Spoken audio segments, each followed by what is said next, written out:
Aujourd'hui, je suis vraiment très très content d'avoir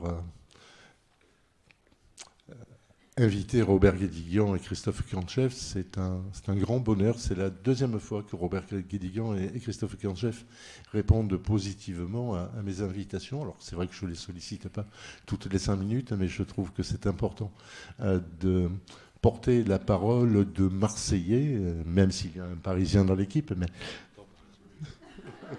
il est même pas parisien. voilà. Alors, quand on dit tu es parisien, non, non, non, non, non, pas moi, pas moi. C'est vraiment bizarre. Quand les étrangers viennent à Marseille, il ne faut surtout pas dire qu'ils sont parisiens. Mais bon. C'est la vérité. Bon, toujours est-il, Robert Guédiguian est marseillais. Et dans son livre, il raconte des choses qui sont de l'ordre de l'intime. Il raconte notamment son enfance avec sa famille, des parents pauvres. Et c'est en fait des points communs qu'ils se sont découverts avec Christophe Kantchev. C'était au moment de la sortie de Marius et Jeannette. C'était il y a longtemps, longtemps, longtemps. Et donc ils se sont rendus compte que l'un et l'autre avaient des parents ouvriers. Et je leur disais tout à l'heure que je faisais partie du même club. Mes parents ont été aussi ouvriers, pauvres. On habitait dans un logement où il n'y avait pas d'eau chaude, il n'y avait pas de sanitaire, que l'on connaissait les accidents du travail. Des choses que nous avons eu malheureusement l'occasion de partager l'un et l'autre. Alors Robert et Christophe... depuis cette rencontre autour du film Marius et Jeannette, se sont trouvés des amitiés et prennent plaisir à se rencontrer. Alors pas toujours physiquement, mais en tous les cas à échanger souvent. Et donc ils se racontent plein de choses. Donc j'attends que les gens qui font le ménage s'installent. Donc ils échangent sur des sujets de société, d'actualité, les gilets jaunes, l'économie, la pandémie et tout un tas d'autres sujets. Et c'est ce qui leur a donné l'envie d'écrire ce livre, mais ils nous diront tout à l'heure pourquoi ils ont eu envie d'écrire ce livre et maintenant. Puisque ce livre est sorti il y a à peine 4-5 mois. En novembre, fin novembre. C'est ça. Alors j'avais préparé plein de choses à vous dire, donc, notamment que cette conférence est organisée dans le cadre des activités hors les murs de l'Université populaire de Marseille Métropole. Et nous avons choisi, de manière complètement délibérée, à l'approche des élections à la fois présidentielles et législatives, d'organiser un cycle de conférences et débats qui vont porter sur la République, la démocratie, faut-il changer de président ou de constitution. Il y a en tout 8 conférences débats qui vont porter sur cette thématique, parce qu'il nous semble qu'il est important, au moment où on va devoir mettre un bulletin dans l'urne ou pas, de savoir pourquoi on le fait ou pourquoi on ne le fait pas.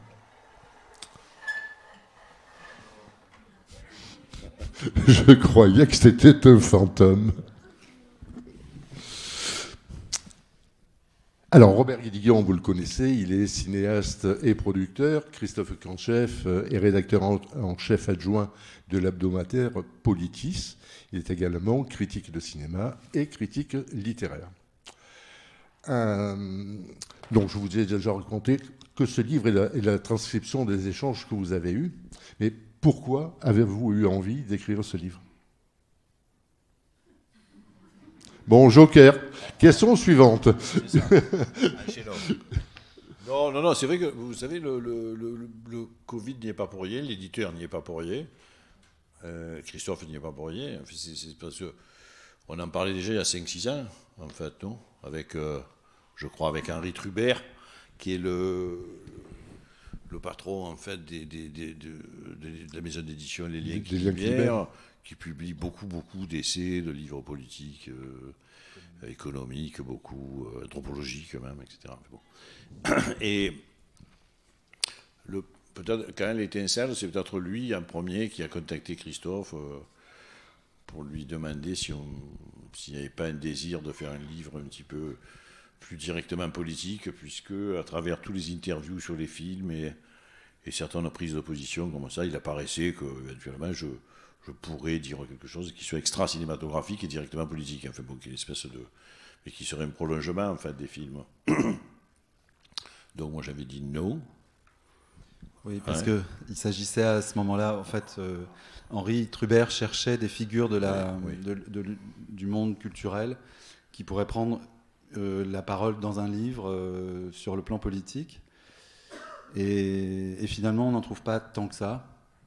Donc, à partir des interviews que tu donnais, il s'était dit peut-être que Robert accepterait. À l'époque, c'était... on n'avait pas encore... Enfin, je crois que j'avais pas encore fait le deuxième livre. Non, d'accord. Parce que c'est ça qui est presque plus important. Enfin, je vais le dire après.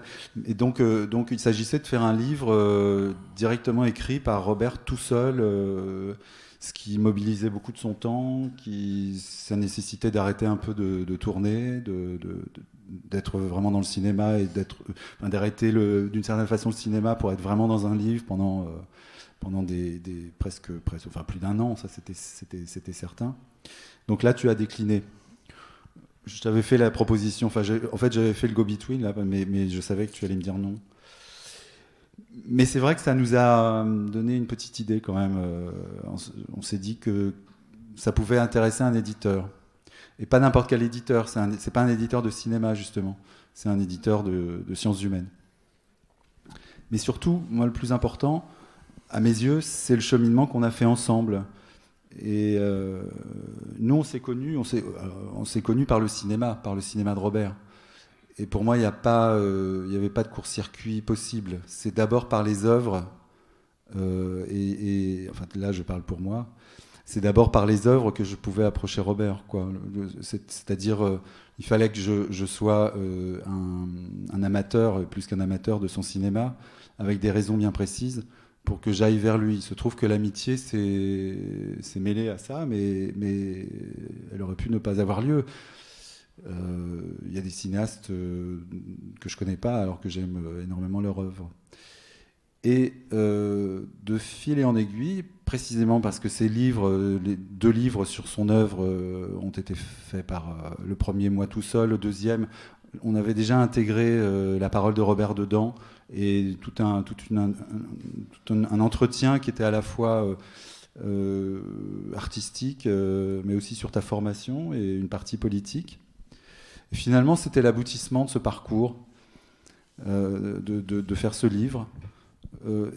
L'idée, c'était, enfin pour moi, ce qui m'excitait beaucoup, c'était que finalement, de la part d'un cinéaste, ou même plus largement d'un artiste, en fait, ce genre de livre n'existe pas.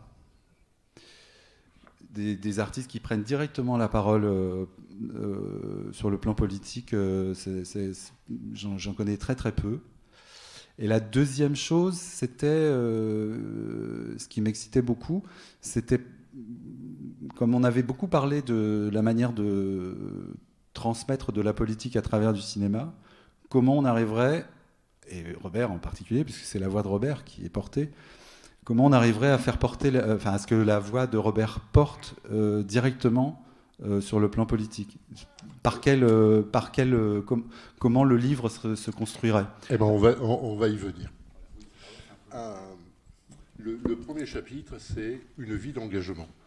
Et donc ça, c'est la vie de Robert qui commence à 10-12 ans. Et Robert se nourrit des paroles d'Albin Mélan, de Diego Navarro et de Jules Capsus. Comment ont-ils participé à ton éducation politique? Oui, là, si vous voulez, de manière très, très, très sensible, pas de manière théorique. C'est vrai que, bon, comme vous le savez, je suis né dans un quartier ouvrier, l'Estac, donc pour le nommer, qui à ce moment-là a voté à 85% communiste, dont la population était composée de, là aussi peut-être à 90% de gens qui travaillaient sur les quais, soit en réparation navale, soit docker, effectivement, où donc j'étais comme un poisson dans l'eau dans cet univers-là, hein, je veux dire, c'est-à-dire, c'est vrai que donc l'état dans lequel je voyais mes parents, et c'est pour ça que je parle de quelque chose de ressenti et de l'ordre de quand même de l'accident, de corps abîmés, d'accidents du travail, etc. Bon, ma mère en faisait des ménages, etc. Bon, c'était quand même une vie dure, heureuse d'ailleurs, je dois dire, mais évidemment, par ailleurs. Mais parce que très affectueuse, en fait. Mais c'est vrai, très, très, très dur. Les gens sur les quais à ce moment-là, c'était donc avant 68, faisaient parfois 70 heures par semaine, énormément d'heures supplémentaires, des nuits entières. Enfin bon, j'ai toujours vu mon père rentrer du boulot avec fait la tête ensanglantée, un doigt coupé, des trucs. Bon, il se soignait tout seul, comme des espèces de forces de la nature qu'ils étaient quand même à ce moment-là, ces gens-là. Donc moi, je pensais quand même que c'était des titans un peu de l'Antiquité, quoi, ces personnages-là. J'aurais bien aimé être aussi fort qu'eux. Il y avait une espèce aussi de fascination par rapport à ce type de personnage. Je dis toujours, ce que j'ai beaucoup le plus aimé, c'est les mains de mon père et les yeux de ma mère, en fait, voilà. Ma mère a des yeux bleus, très très clairs, et très... c'était un peu Romy Schneider pour moi, ma mère, quoi, voilà. Et elle était assez... Je dis, ma mère était très belle, hein, de fait. Et allemande, donc c'est pour ça que je dis Romy Schneider. Mon père arménien, donc il y a tout ça, quoi, espèce d'immigration, le travail... Mais c'est vrai quelque chose de très sensible. Et au fond, dans l'esprit de... Je crois que je le dis, c'est dans le bouquin, je te le dis. Dans l'esprit d'un gamin, comme ça, il y avait l'idée quand même d'être justicier, quoi, de se dire quand même, c'est pas normal que ces gens-là, donc mon père et ma mère, et puis les voisins, quoi, parce qu'évidemment, tous les gens qui étaient autour vivaient comme ça aussi, étaient dans la même situation. C'est pas normal qu'ils aient pas plus de chance que ça, qu'ils vivent pas mieux, etc., etc. Bon. Donc il y avait l'idée quand même, pour moi, la politique devenait une manière de faire la justice, enfin, voilà. D'être justicier, un petit peu comme l'histoire avec Spider-Man dans les neiges du Kilimanjaro, par exemple, hein, où les deux personnages, quand ils étaient jeunes, les deux amis, rêvaient d'être justiciers. Et c'est vrai que là, grâce à Albin Mélin, qui était le père de Gérard, donc qui joue toujours avec moi, et qui était instituteur, là aussi, maître d'école d'ailleurs, hein, j'aime bien l'expression, et son beau-frère, qui lui était responsable confédéral de la CGT dans l'alimentation, et dont je suivais à partir de 10 ans les conversations tous les midis, après le repas du midi, au café, quoi, j'allais chez eux et je les écoutais parler, et au plus ils parlaient, au plus pour moi le monde s'éclaircissait, quoi. Je voyais l'origine du mal donc de mes parents, j'allais dire, qui opprimaient mes parents et tout ce quartier, et je voyais les solutions arriver, voilà.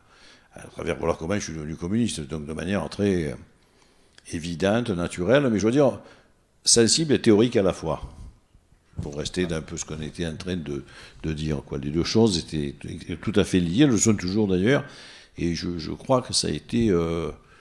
une erreur d'ensemble en fait, du mouvement ouvrier de ne pas avoir considéré la subjectivité autant que la théorie, pour le dire comme ça. Mais dans ce livre, pour la première fois, tu livres quand même grandement ton intimité, ton histoire. Oui, j'en ai parlé à la fois plusieurs fois, souvent de manière ironique. Pour moi, Albin Mélin et Diego Navarro, quand ils parlaient tous les deux, c'était Marx et Engels qui parlaient, quoi. Voilà. Je me disais, c'est pas possible. Comment peuvent-ils tout savoir comme ça du monde? Pour moi, je dis, voilà, aujourd'hui on regarde les chaînes en continu. Moi j'écoutais Albin et Diego qui bavardaient de tout, donc de tout, des phénomènes de mœurs, des phénomènes économiques, des phénomènes d'historique, bien entendu, etc., etc. Et de surcroît, j'allais vendre l'humanité avec le père de Gérard. Et je ne sais pas comment il pouvait supporter ça, mais je pense que je lui posais des questions pendant les 2-3 heures de la tournée, quoi, sans arrêt.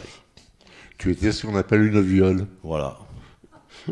On était très liés, et j'avais l'impression qu'il savait tout, qu'il était omniscient, il répondait à tout. Je posais y compris des questions scientifiques, hein, pas que des questions politiques, surtout des questions politiques, même historiques, mais bon, il était instituteur, en plus il était maître d'école, donc voilà, il enseignait. Je trouvais très beau, enfin, j'étais très content du rapport que j'ai eu à ce monsieur. En 68, tu adhères au Parti communiste, et là tu deviens militant, non seulement adhérent, mais militant. Voilà. De temps en temps, membre du service d'ordre. Ça, c'est pour rigoler un peu, ouais. C'est parce que, comme on était de l'Instac, on était censé avoir un certain sens du combat. Mais bon, non, mais ça, c'est vrai que, bon, 68, c'est effectivement, un moment formateur, mais pas un moment auquel je participe de manière active. J'ai que 14 ans et demi, en 68, je suis un peu petit, quoi. Hein, je suis un peu jeune, je suis un peu petit, comme on dit ici. Et c'est vrai que mais par contre, c'est une seconde naissance, quasiment. C'est vrai que j'écoute tout ce que disent là les étudiants, par contre, auxquels je ne comprends pas un traître mot, d'ailleurs, ce qu'ils disent. Mais je vais commencer à lire, je vais acheter des bouquins de Marx et Engels, et puis dès la rentrée, je me mets à militer dans un syndicat et à adhérer au Parti communiste. Dans le livre que vous avez écrit, il est question de néo-capitalisme. Et à un moment, tu pensais que ça pouvait s'écrouler. Aujourd'hui, tu n'y crois plus. Et toi non plus, je crois, Christophe. Est-ce que le néo-capitalisme peut s'écrouler? Et si oui... Non, là on entre plus dans le cœur de la réflexion qu'on a eue, c'est-à-dire je crois que les choses sont... Je pense qu'aujourd'hui... Du coup, la question que je me pose, on parlait de 68, la question et même d'avant 68, quand je parlais avec le père, quand j'écoutais le père de Gérard Mélin. Je crois qu'aujourd'hui, ce qu'il importe de voir, c'est comment un peu... C'est qu'est-ce que ça veut... C'est qu'est-ce qu'être communiste aujourd'hui? Enfin, c'est la question qu'on s'est posée quand même tout au long du livre. Être communiste dans les années 60 est une évidence absolue. Moi, je pense qu'il fallait être idiot pour ne pas être communiste, quoi. Je le dis très franchement. C'est impensable, je veux dire. Puis c'était pas un gros mot à cette époque-là. Non, et d'ailleurs, et pour le dire comme ça aussi, tout le monde était communiste, il y avait tout le monde. Je veux dire que le nombre d'intellectuels qui sont communistes dans les années 60, c'est absolument très étonnant. 80% des intellectuels français sont passés par le Parti communiste. C'est pour ça que je parlais même du point de vue si on est intelligent et généreux, on est obligé d'être communiste dans ces années-là. Bon, donc maintenant, il importe de savoir qu'est-ce qu'être communiste aujourd'hui encore, quoi, si on tient toujours à cette idée. Voilà. Et là, le film, intéressant.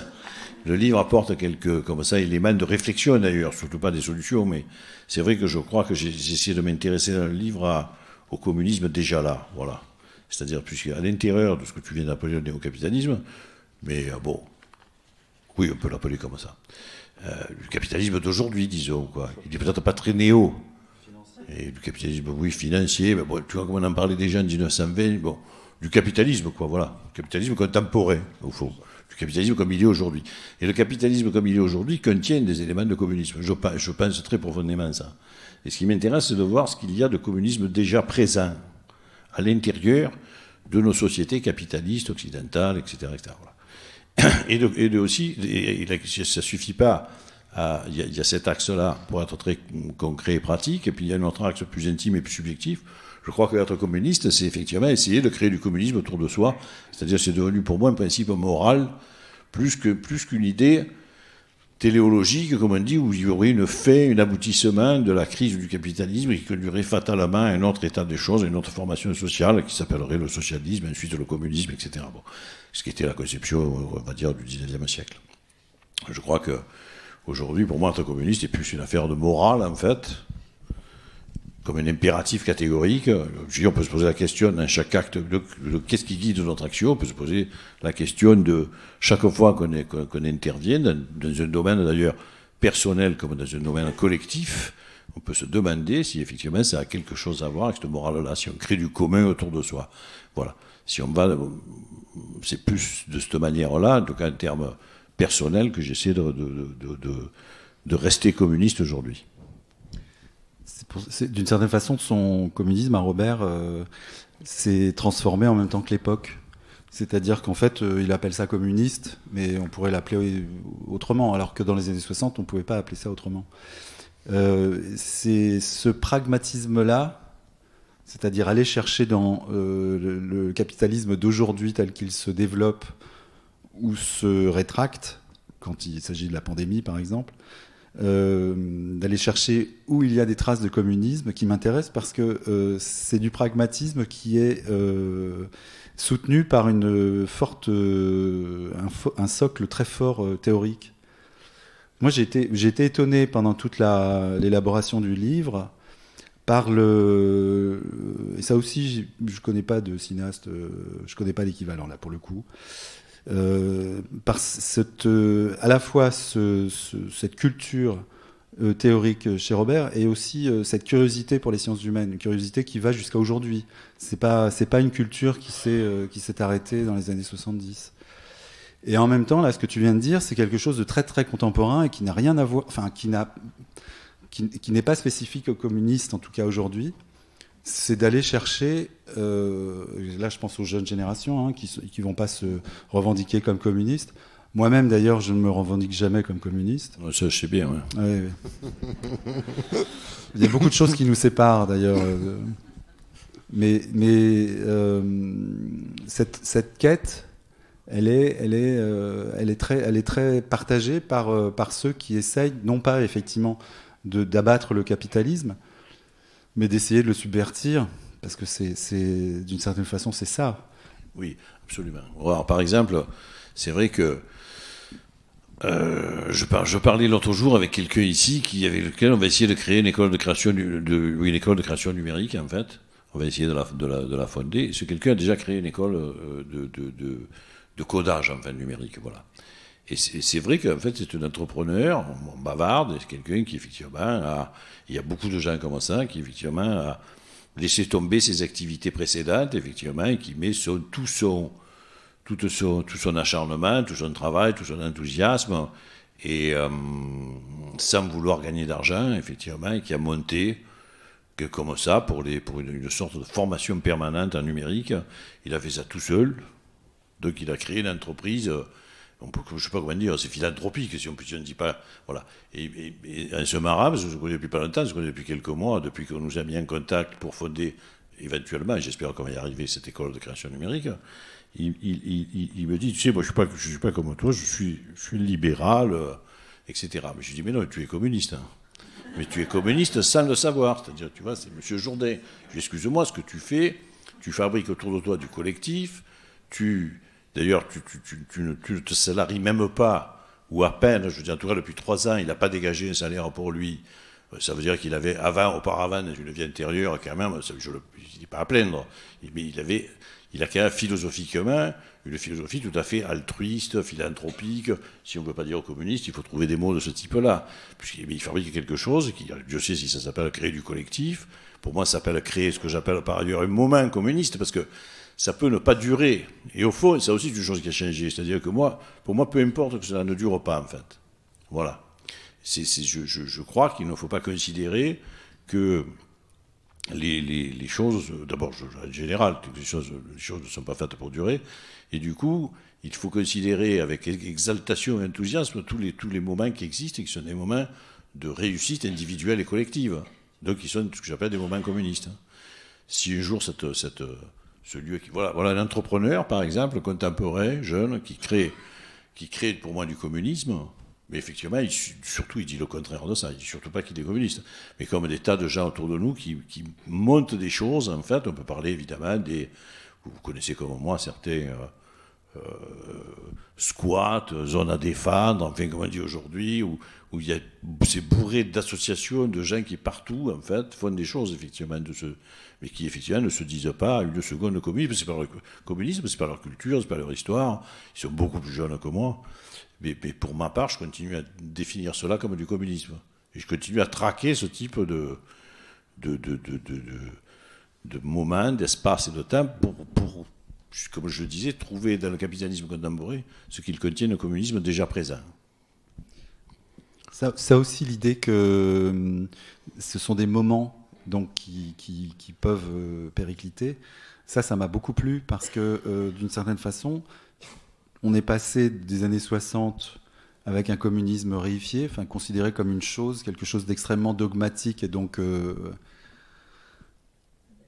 sclérosé à terme, à quelque chose d'extrêmement vivant.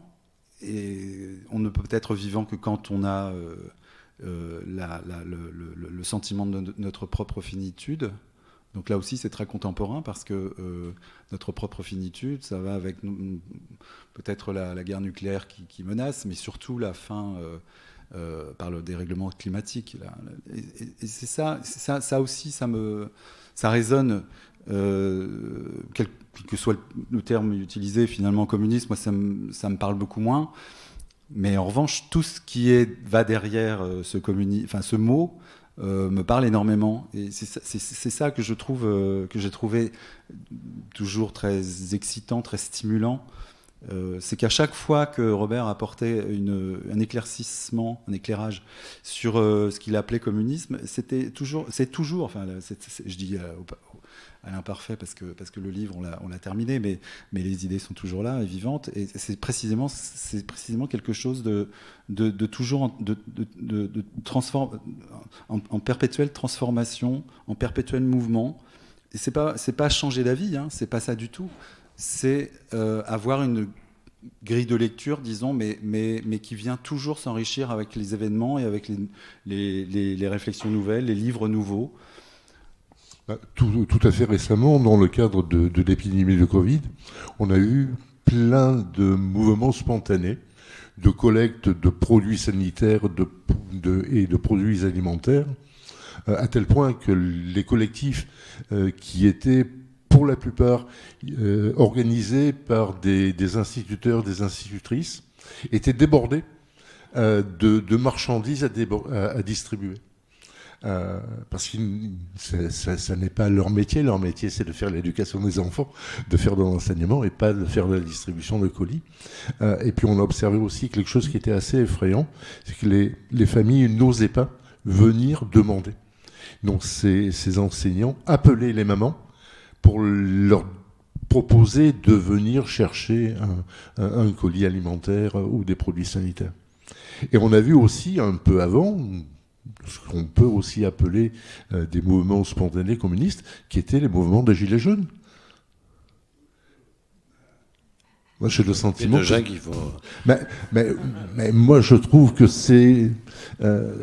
Pour moi, le communisme. Enfin, je partage une grande partie de l'explication du terrorisme, du communisme que. Ah voilà. Vas-y, revoilà.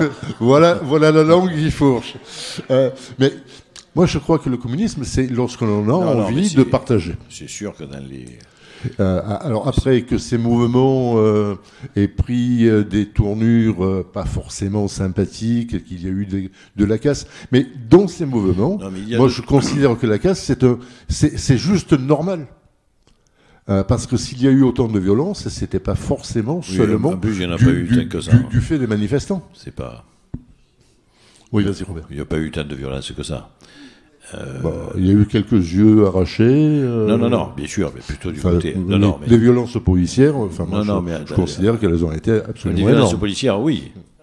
Je croyais que tu parlais des violences des Gilets jaunes. Non, les Gilets jaunes ont été tout à fait courtois. Alors on est d'accord. C'est vrai qu'à la manière de ce mouvement a été réprimé, à la manière de ce.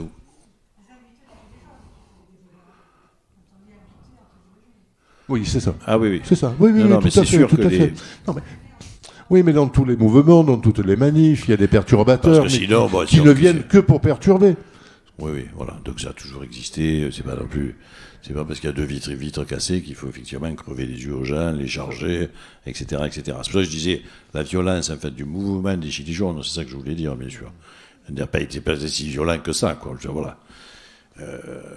Et dans ce mouvement-là, donc il y a eu effectivement tout et son contraire, bien sûr. Mais c'est vrai qu'il y a eu évidemment il y a eu quand même fondamentalement une envie de partage, de vie ensemble, En plus, c'est vrai que c'est quand même assez intéressant d'aller occuper justement des ronds-points, quoi. Ce lieu qui par définition est un lieu de passage où on cherche un sens, où on cherche de quel côté aller, on peut aller d'un côté ou de l'autre, à droite ou à gauche. Ou tout. Bon, ça c'est mon côté humoriste, mais mais c'est vrai que il y a eu. Moi, je sais que ces mouvements, comme je dis, que j'ai soutenu tout de suite. De toute façon, il n'y a pas de mouvement comme ça sans qu'il y ait, j'allais dire, tous les mouvements de colère comme ça, même si c'est des jacqueries, même si c'est des révoltes et pas des révolutions, même si c'est pas conscient de soi.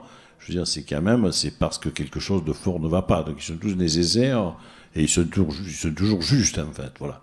Après, il y a des débordements qui peuvent être, eux, faux, il peut y avoir des dévoiements, etc., etc. On le sait tous, bon. Mais il ne faut pas jeter l'enfant avec l'eau du bain. Les Gilets jaunes, c'est un très beau moment dans l'histoire de France contemporaine. Le commun, il est dans ce qu'ils ont construit entre eux. C'est-à-dire que ce qui a bouleversé leur vie, c'est qu'avant, ils étaient plutôt seuls, des femmes seules, des gens très isolés, des gens qui ont des petits moyens. C'est pas des pauvres à l'extrême limite de la pauvreté, c'est plutôt des gens pauvres, mais encore inclus, mais isolés. Et ce qui s'est passé sur les ronds-points, là, le mot commun, communisme, c'est là que je le vois, moi, plus que dans les revendications, c'est précisément de découvrir une solidarité, quelque chose qu'ils ne connaissaient pas, une attention de l'autre sur soi. Ça a été le mouvement des Gilets jaunes au cœur de ce qu'ils ont fait. Après, ce qu'ils ont revendiqué, je ne suis pas sûr que ce soit... ça a commencé vraiment par être des revendications qui s'intéressaient à eux. Après, il y avait éventuellement un regard sur des minorités, Enfin, c'était pas... Je me souviens que la première, quand il y a eu les cahiers de doléances, le premier point revendiqué, c'était une réforme fiscale radicale. Oui, par exemple, tout à fait, oui. Il y a quand même des choses qui sont tout à fait intéressantes, quoi. Tu sais bien, parce que ça, on dit des choses mais l'ouverture à d'autres luttes, ce qu'on appelle la convergence des luttes, c'est venu de façon très infinitésimale et assez tardive. Et ça n'a pas fonctionné. Ça n'a pas fonctionné. D'ailleurs, ceux qui venaient vers eux, c'était plutôt le comité Justice pour Adama. C'était plutôt les plus exclus qui venaient vers eux, plutôt qu'eux qui sont allés vers les plus exclus. Mais moi vraiment, la question du commun, c'est vraiment ce qui s'est passé entre eux, parce que ça a changé, ça a bouleversé leur vie, ça. C'est de se sentir considéré par les autres et d'œuvrer ensemble à faire au début, c'était des cabanes, enfin, comment ils ont aménagé les ronds-points. Ça, je crois vraiment. Et puis l'organisation interne, des choses c'est des gens qui n'étaient pas du tout politisés, qui n'avaient jamais milité. Enfin, c'est vraiment de l'inauguration dans leur vie. Enfin, ils ont fait le baptême de la solidarité. Et ça, je crois que c'est dans leur vie, ça restera, mais comme un moment unique. Nous ne parvenons pas à nous défaire de cette société patriarcale qui continue à maintenir les inégalités. Qu'est-ce qu'on peut et qui peut amener à un meilleur partage des richesses? Eh bien oui, Robert, je ne t'ai pas invité seulement pour faire la sieste. Non, mais tu vois.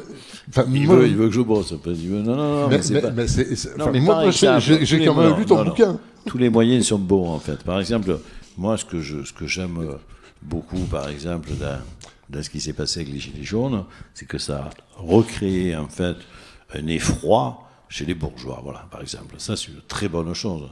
C'est-à-dire, et vous avez remarqué quand même que peu importe qu'on peut contester ce que le pouvoir a cédé, quand même. Le pouvoir a cédé. Il a cédé beaucoup plus que dans les luttes précédentes, qui étaient des luttes syndicales au sens le plus strict du terme, les manifestations sur les modifications du code du travail, tout ça. Voilà. Et là, d'un coup, effectivement, on ne fait pas d'un coup. Après ces mois de combat et l'occupation des ronds-points, etc., ils ont quand même le pouvoir, la bourgeoisie a lâché un chèque, en fait. Voilà. Et c'est déjà. Et aujourd'hui, je pense que il continue à y avoir, quand je parlais d'effroi, il continue à avoir un peu peur. Il me semble que des bourgeois, lorsqu'ils réfléchissent aujourd'hui, se disent tiens, faisons attention, si on bouge sur ce truc-là, on pourrait se taper encore effectivement une espèce de manifestation spontanée de ce type-là. Et ça les inquiète. Voilà. Et ça, c'est toujours bon à prendre. Ça crée du rapport de force, en tout cas. Ce rapport de force est favorable au partage des richesses. Puisqu'on vient de le dire, il y a eu un chèque quand même qui a été donné. Un chèque, c'est du partage de la richesse, de fait. C'est de la redistribution. Bon, après, comment ça pourrait effectivement devenir... Alors, tout en se disant bien, comme je le disais tout à l'heure, que ça ne peut pas être pérenne, ça, c'est un combat continu. Il faut quand même penser les choses comme un combat continu. Donc, le partage des richesses, il ne peut pas être définitif, et voilà, quoi. Je crois vraiment. Il empêche que les jeunes femmes, les jeunes filles continuent à abandonner rapidement les études universitaires et que les femmes au travail sont largement moins bien payées que les hommes. Et ça, c'est permanent. C'est une autre question. Et je n'entends pas les syndicats s'acharner là-dessus, ni même les mouvements féministes. c'est une autre question. Oui, mais qui est complémentaire à la première. Parce que parvenir au passage des richesses, il y a quand même de manière essentielle. Si on parle, c'est pour ça que je parlais du jour par d'orange, on parlera de ça après, si tu veux. Mais la réforme fiscale que les Gilets jaunes mettaient en avant est évidemment le levier aujourd'hui, puisqu'on ne peut plus imaginer quand même le mot d'ordre simple du passage, et qui d'ailleurs s'est avéré la plupart du temps inefficace, le passage tout simple on pourrait dire, pour aller vite comme ça, du tout privé au tout public. Ce qui était en fait le mot d'ordre communiste des années 50, enfin je sais pas quoi. Voilà. Bon, ça c'est vrai que c'est inenvisageable et c'est même pas souhaitable en fait, puisqu'on a vu que ça, il y avait des endroits, on peut en parler aussi si on voulait détailler, où ça dysfonctionnait. Du coup, effectivement, l'arme essentielle, c'est quand même la fiscalité. Bon. Et la fiscalité, l'État déjà y travaille. Évidemment, vous connaissez peut-être tous Piketty, qui effectivement, avec tous ses élèves aussi, avec tous les gens qui travaillent avec lui, il n'est pas tout seul, enfin, c'est lui le plus connu, mais qui bosse quand même énormément sur ces questions-là. Mais ça passe donc à nouveau, s'il y a une réforme de ce type-là, ça veut dire que ça passe par une prise du pouvoir politique. Et effectivement, je veux bien, ça on en parle beaucoup dans le bouquet, qu'on reparle un petit peu de ça, c'est-à-dire qu'on peut avoir tous les mouvements horizontaux souhaitables, souhaités, etc. Et il reste pas moins qu'à un moment donné, si on ne se pose pas la question de la prise du pouvoir, il y a des choses qui ne peuvent pas changer de manière aussi radicale que ce qu'on le souhaite. Voilà. Et la question de la prise du pouvoir, elle passe donc aujourd'hui quand même toujours, et encore, et pour l'instant on n'a rien inventé de mieux, je crois, par le système que nous connaissons, qui est un système, donc c'est des élections, ça veut dire effectivement, il y en a pas longtemps. Après, on peut parler de la présidentielle ou pas, mais fait par un système d'élection, donc par une démocratie représentative. Voilà. Et je crois que la question de la prise du pouvoir, elle a un peu disparu en fait des mentalités étrangement, quoi. Mais alors à la fois, ça donne des choses très bien, parce que les gens se mettent à faire des choses tout seuls, indépendamment d'une prise du pouvoir. Donc ils entreprennent d'ailleurs. Ce sont des entrepreneurs, comme l'exemple dont on parlait tout à l'heure. Ce qui est tout à fait... donc ils n'attendent pas que le pouvoir change effectivement leur vie, la change eux-mêmes, et ils entraînent avec eux des choses très, très, très, très, très belles. Ils font de belles choses, mais il ne faut pas abandonner pour autant, moi je crois, cette idée de prise du pouvoir. Et c'est là l'endroit où je pense la possibilité du partage des richesses, c'est ça la question, sans prise du pouvoir, quand même, reste extrêmement difficile à envisager. Et c'est là, c'est un endroit où on est quand même un petit peu coincé à ce moment, on va dire. C'est un euphémisme. Oui, d'autant que les sondages montrent qu'il y a une grande part de la population qui envisage de ne pas aller voter. Donc il y a ce renoncement du pouvoir démocratique et aussi, je crois, de l'absence de confiance à la proposition politique. Et aujourd'hui, le débat qui est porté, c'est immigration et sécurité.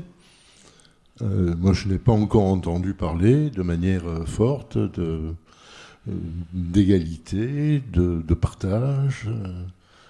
Oui, chez certains, oui, carrément. Ben oui. Chez certains, de manière très Chez claire. certains, oui. Ben, chez Mélenchon, chez Roussel, ils n'ont pas peur des noms. Voilà, mais il n'y en a pas 50. C'est vrai que... non, il n'y en a pas 50. Là, ça, en fait, ça renvoie à l'état de la gauche. Là, en fait, c'est ça. Pour mettre les pieds dans le plat. On allait y venir. Oui, mais la prise de pouvoir, c'est forcément d'un parti de gauche, ou d'une alliance des partis de gauche. C'est aussi simple que ça, mais le problème, c'est que là, on se confronte à une situation. En fait, on peut toujours dire ça et sauter comme un cabri, comme disait l'autre. Et le problème, c'est que on n'est pas du tout dans la situation rêvée. Donc, en fait, c'est une question à laquelle on n'a pas répondu dans le livre. C'est que, d'autant plus que quand on a terminé, il y avait des choses qui n'étaient pas encore advenues du côté de la gauche. Enfin, il y a eu cette histoire de primaire. Bref, la question à laquelle on n'a pas vraiment répondu, c'est comment on fait avec ce délitement-là, parce que la manière dont tu réponds sur comment on pourrait avoir une union de la gauche, ça c'est une méthode d'une certaine façon, ça c'est dans le livre. Mais qu'est-ce qu'on fait avec notre désarroi d'électeurs de gauche, ou de non-électeurs, parce qu'en fait, tu disais renoncement. Oui, ça peut être un renoncement, mais ça peut être aussi autre chose. Il y a de la... Alors je sais que toi, tu n'aimes pas ça, mais on peut ne pas aller voter pour des raisons positives. C'est aussi un rejet qui vient du politique. Les gens se sont rejetés. Ils renoncent pas forcément, mais quoi faire par rapport à ce paysage? Et parfois, les bras nous en tombent, mais on va pas voter.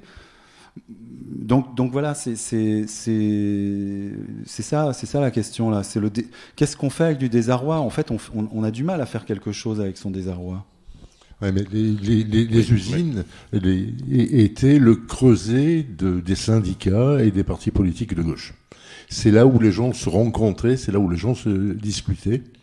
Moi, j'ai connu mon père qui allait travailler, mais avec tous ses collègues de travail, ils allaient travailler à pied. Et pendant qu'ils cheminaient pour aller sur leur lieu de travail, ils discutaient. Or, aujourd'hui, il y a de moins en moins d'usines, il y a de moins en moins de syndicats, il y a de moins en moins de lieux d'échange et de rencontres. Donc je crois que ce que nous devons inventer, c'est à nouveau ce désir, cette envie, ce besoin de se trouver ensemble pour échanger, pour discuter. Et si nous n'y parvenons pas, nous continuerons à avoir des bulles de contestation ou pas, ou en tous les cas des bulles isolées, mais qui ne parviennent pas à s'amalgamer et qui ne parviennent pas à obtenir la force nécessaire pour basculer les partis qui sont au pouvoir depuis trop longtemps. Philippe? Non. Oui. Si, il y a la question du pouvoir, la prise de pouvoir, oui. En fait, je crois qu'il faut cesser, si je rebondis sur ce que tu disais, c'est-à-dire cette espèce de pays rêvé où effectivement les ouvriers sortaient tous ensemble de l'usine, c'est vrai, mais pour autant, ils n'ont jamais réussi à prendre le pouvoir non plus. Non. Dans ces années-là. Donc il faut aussi reconsidérer les choses comme ça. C'est pas une époque où parfois on a l'impression d'en parler comme si à ce moment-là tout allait bien, si on était tous au pouvoir. C'est absolument, il y a eu juste, et c'est évidemment extrêmement important, c'est là où nous on a commencé à faire de la politique, enfin ma génération, c'est l'union de la gauche, c'est le programme commun, etc.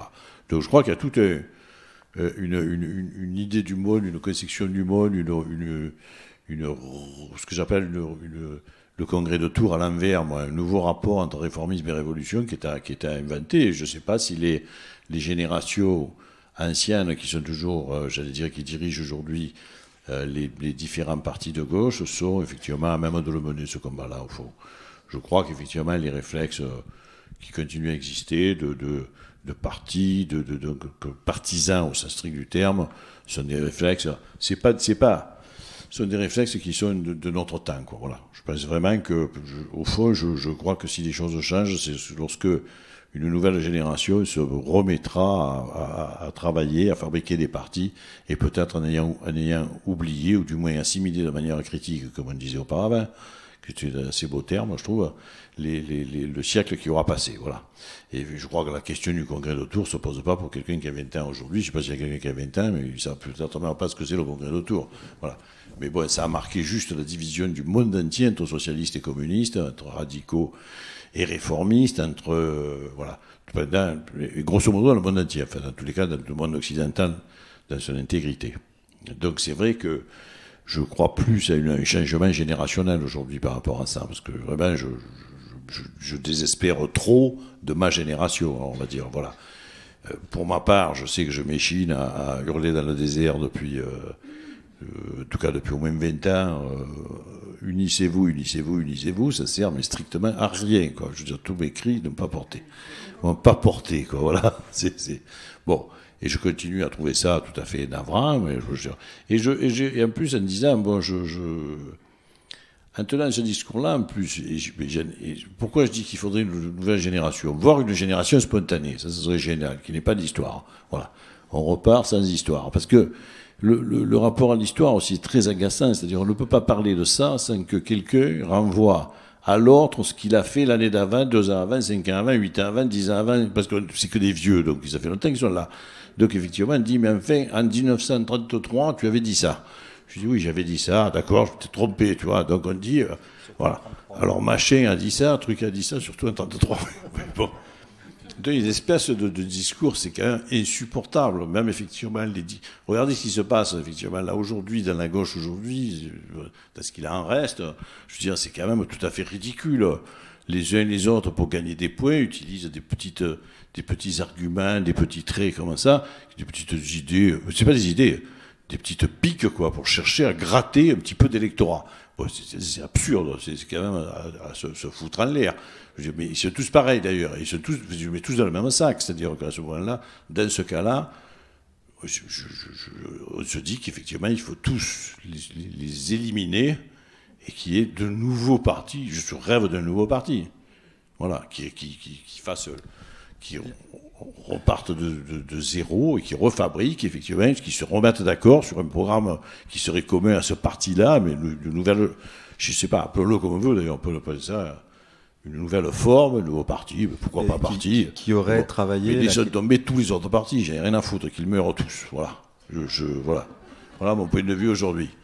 Je me fous éperdument du Parti communiste, je le dis, ça vous savez, ça me fait de la peine de dire ça, parce que j'ai grandi avec ça, mais je me fous du Parti communiste aujourd'hui, on ne fait pas des choses pour sauver le Parti communiste, et on ne monte pas au plafond quand il passe de 2 à 4%. C'est fou, quoi, c'est fou, parce que pendant ce temps-là, les gens crèvent de faim, continuent à ne pas avoir de logement, etc., etc. 10 millions de gens ne votent pas, enfin plus de 10 millions d'ailleurs, etc. Bon, donc je sais pas comment on peut encore parler de cette manière-là. Bon.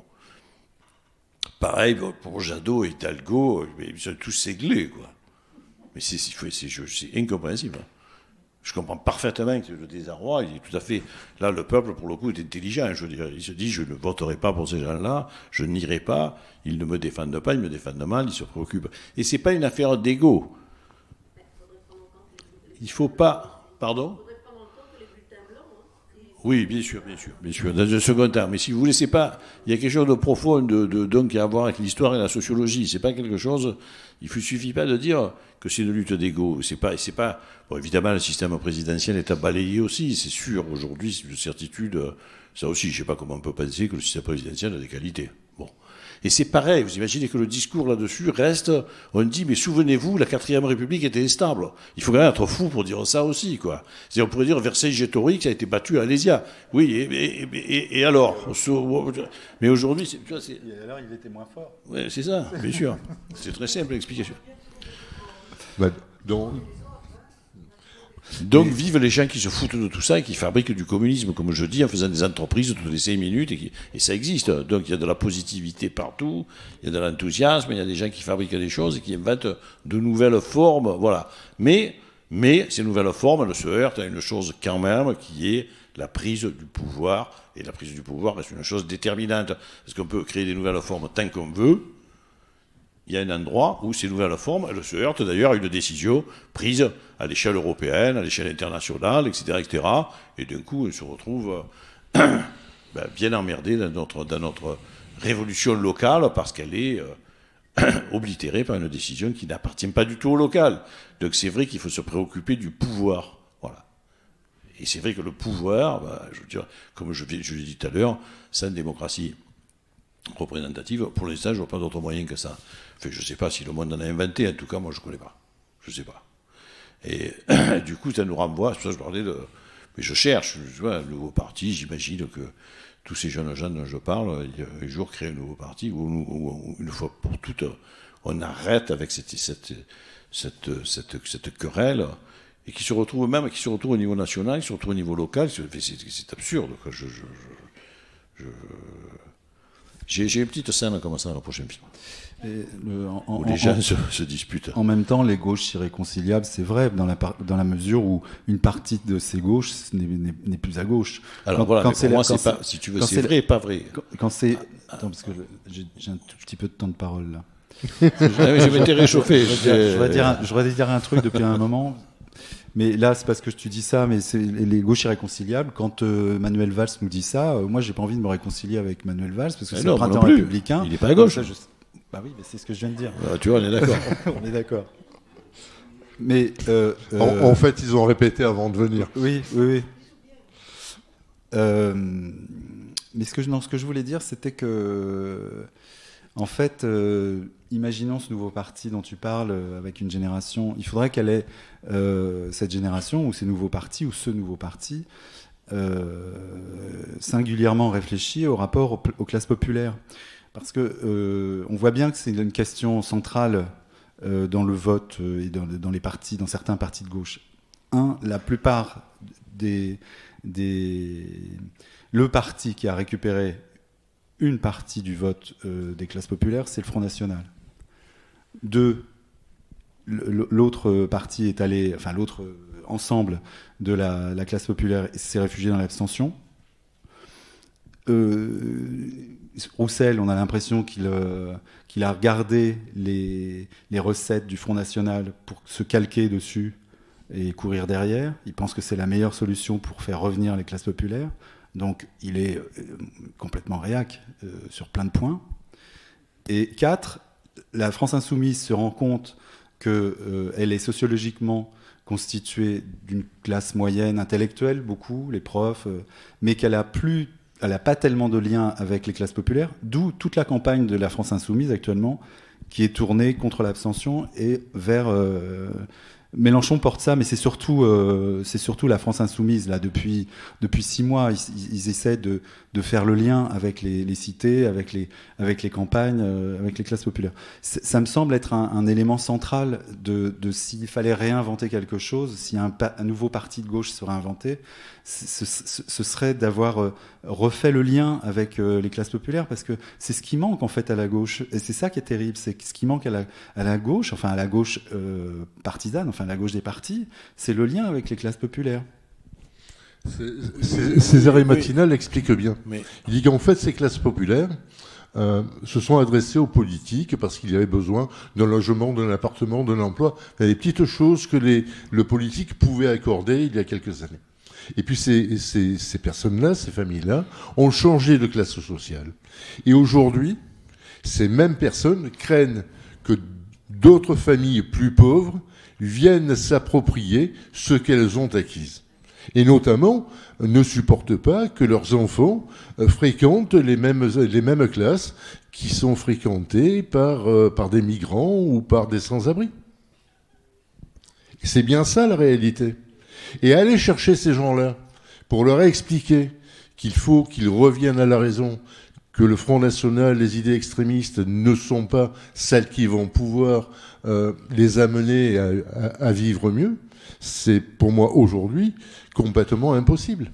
Parce que ces personnes-là ont peur d'être dépossédées du peu de choses qu'elles possèdent. Oui, mais ça c'est depuis toujours. Le Front National est quand même plus trop raciste aujourd'hui. Non. Il faut voter Zemmour pour faire un barrage à Marine Le Pen. En fait, c'est la blague qui court maintenant. C'est une nouvelle blague pour faire créer un nouveau barrage, et un nouveau vote utile. Mais non, mais ça, je crois que moi, je pense que si, alors je pense, contrairement à vous d'ailleurs, que si un mouvement dont je parle existait, il ne jamais se préoccuperait de ça, mais dans le mouvement, il le réglerait cette question-là. En fait. Je crois assez à la dynamique à ce moment-là d'éducation, etc., tout ça qui fonctionne dans ces cas-là, et qui fonctionnait auparavant beaucoup plus qu'aujourd'hui. Parce que ça veut dire quand même entraîner des gens dans un entourage proche, un peu plus large, au niveau de l'endroit où on milite, dans des sociétés, dans des entreprises, dans des quartiers, etc., dans des villages. Et ça crée la dynamique. Le mouvement même est de l'éducation populaire. Enfin, donc, et je crois que c'est le seul moyen. Parce qu'après, ce qu'on dit là, c'est tout à fait, bon, depuis la nuit des temps, bon, le monde est raciste, c'est comme ça, il faut se le dire, quoi, voilà. Je connais pas c'est terrible constat, mais c'est comme ça. Les gens sont racistes depuis toujours, voilà. Ils ont toujours considéré que d'autres gens étaient inférieurs à eux, et voilà. C'est pas que... donc il faut faire avec. Il faut quand même se débrouiller avec cette idée-là. Le racisme et le nationalisme ont été agités toujours, et ça marche à tous les coups. Pour reprendre l'histoire de la séparation entre socialistes et communistes, c'est quand même le vote des crédits de guerre en 1914 qui crée au fond la division entre socialistes et communistes. Parce que tous les socialistes, tous les pays occidentaux votent les crédits de guerre. Voilà. les quelques-uns qui criaient à ce moment-là dans le désert, Jaurès est assassiné, Rosa Luxembourg est emprisonné, Lénine se démerde pas mal, il fait la révolution en Russie, mais tous les gens dans les partis socialistes qui n'étaient pas d'accord avec cette guerre, qui était une guerre absolument nationaliste, qui n'avait aucun intérêt vraiment de défense de je ne sais quelle liberté, etc. Bon, c'est pour ça que je me méfie même aujourd'hui de l'idée de patrie, de la différence entre patrie et nation, tout ça me semble tout à fait suspect. Et pas très ne crée pas beaucoup de progrès, je trouve, en tout cas, dans l'humanité. Donc ça, il faut faire avec. Bon, il faut pas donc je dis, si on se pose ces questions de cette manière-là, on n'avance plus du tout.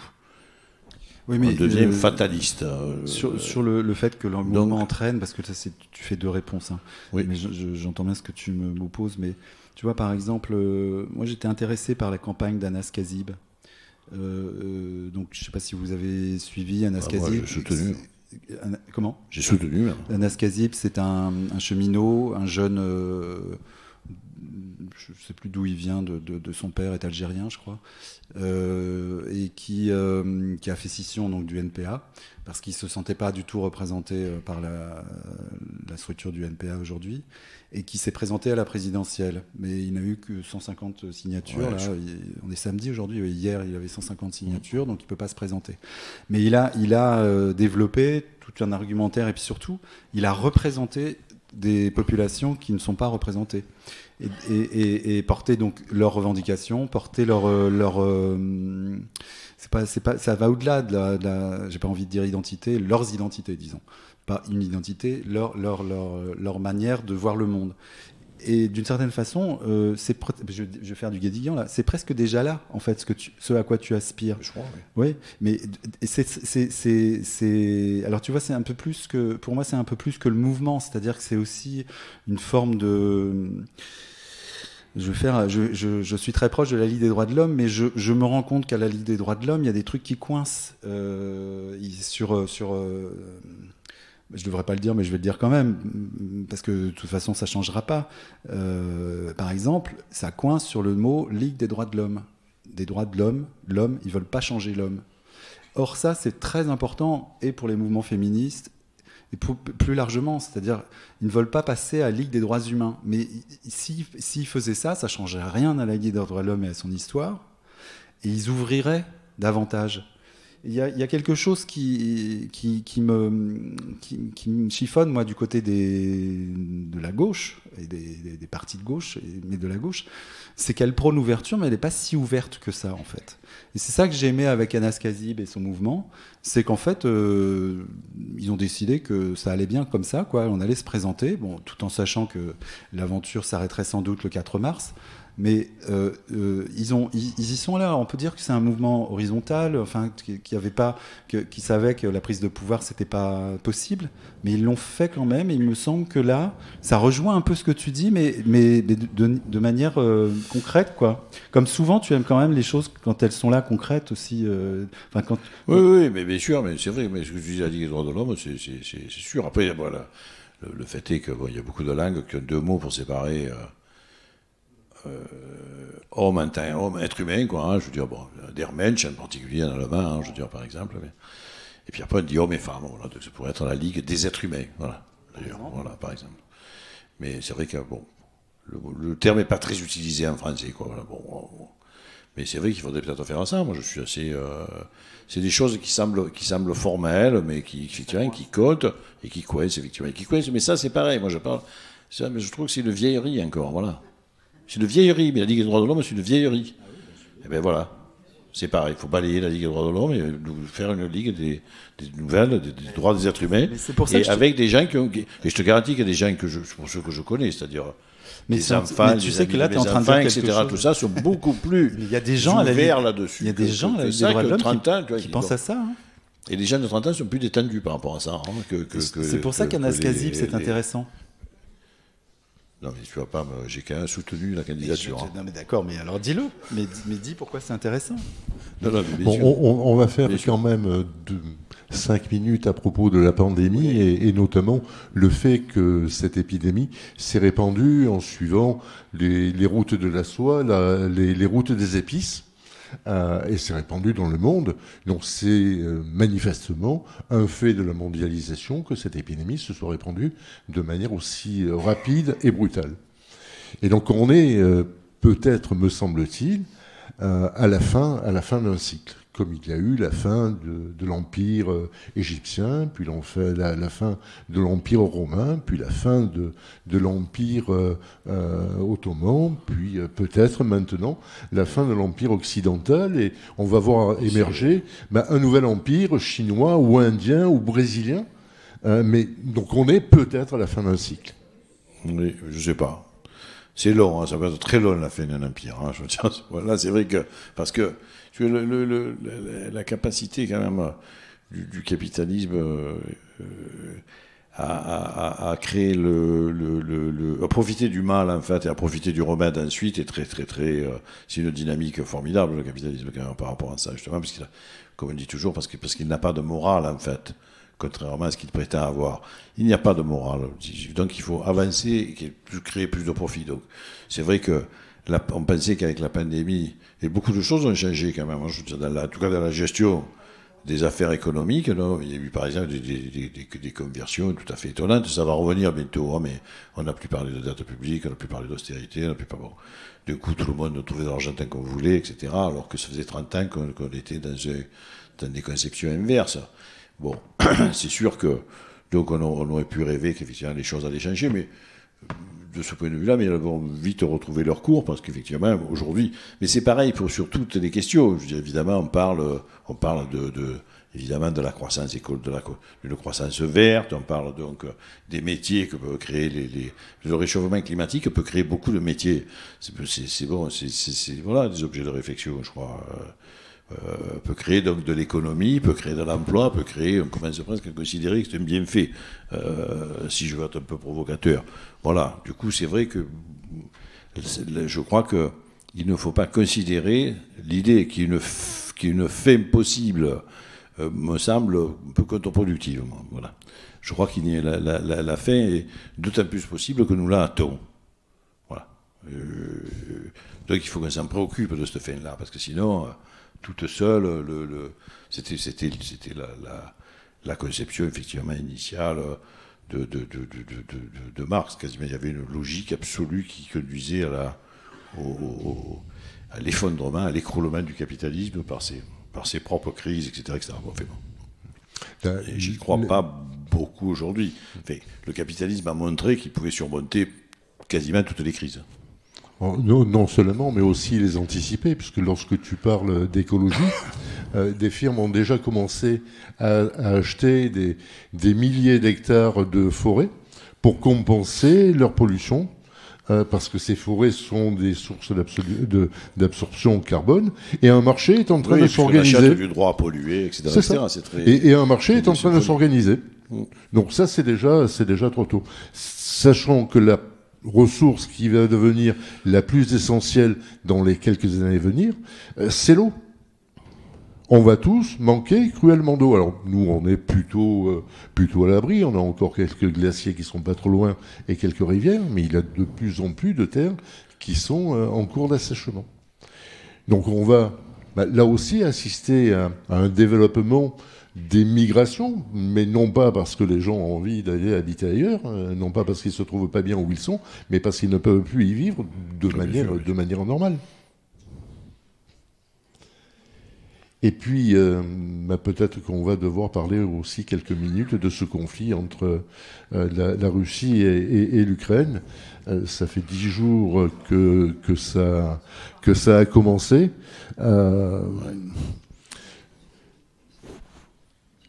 On peut pas vraiment dire que Poutine soit un grand démocrate. Non. On peut pas dire non plus que la Russie reste communiste. J'entendais tout à l'heure un reportage à la radio, et c'était des jeunes femmes russes qui étaient interviewées. Elles regrettaient, elles se plaignaient du fait que les magasins de vêtements avaient fermé leurs portes, elles ne pouvaient plus trouver les articles de sport ou les articles de mode qu'elle avait envie d'acheter. Et je trouve ça complètement catastrophique, quoi. dans la situation que vit ce pays, dans une situation de guerre, se plaindre qu'on peut plus acheter son t-shirt bleu et blanc, je trouve. C'est sûr. Mais que c'est... Oui, mais sinon, et on y viendra tout de suite après, sinon que les médias portent ces témoignages. Hein, mais... poursuivons sur le conflit entre la Russie et l'Ukraine et on viendra ensuite sur les médias. Non, mais ça reste... évidemment, c'est terrible ce conflit, mais ça reste un conflit de partage qui est effectivement lié une fois de plus au partage du richesse, mais là dans le monde en fait, et entre puissances, évidemment, là, bon... Donc c'est aussi navrant et aussi ça m'apparaît autant comme une fatalité que ce que je disais tout à l'heure à propos du racisme en fait, voilà, ou de l'idée de patrie et de nation qui continue à fonctionner d'ailleurs à fond de la caisse. Hein.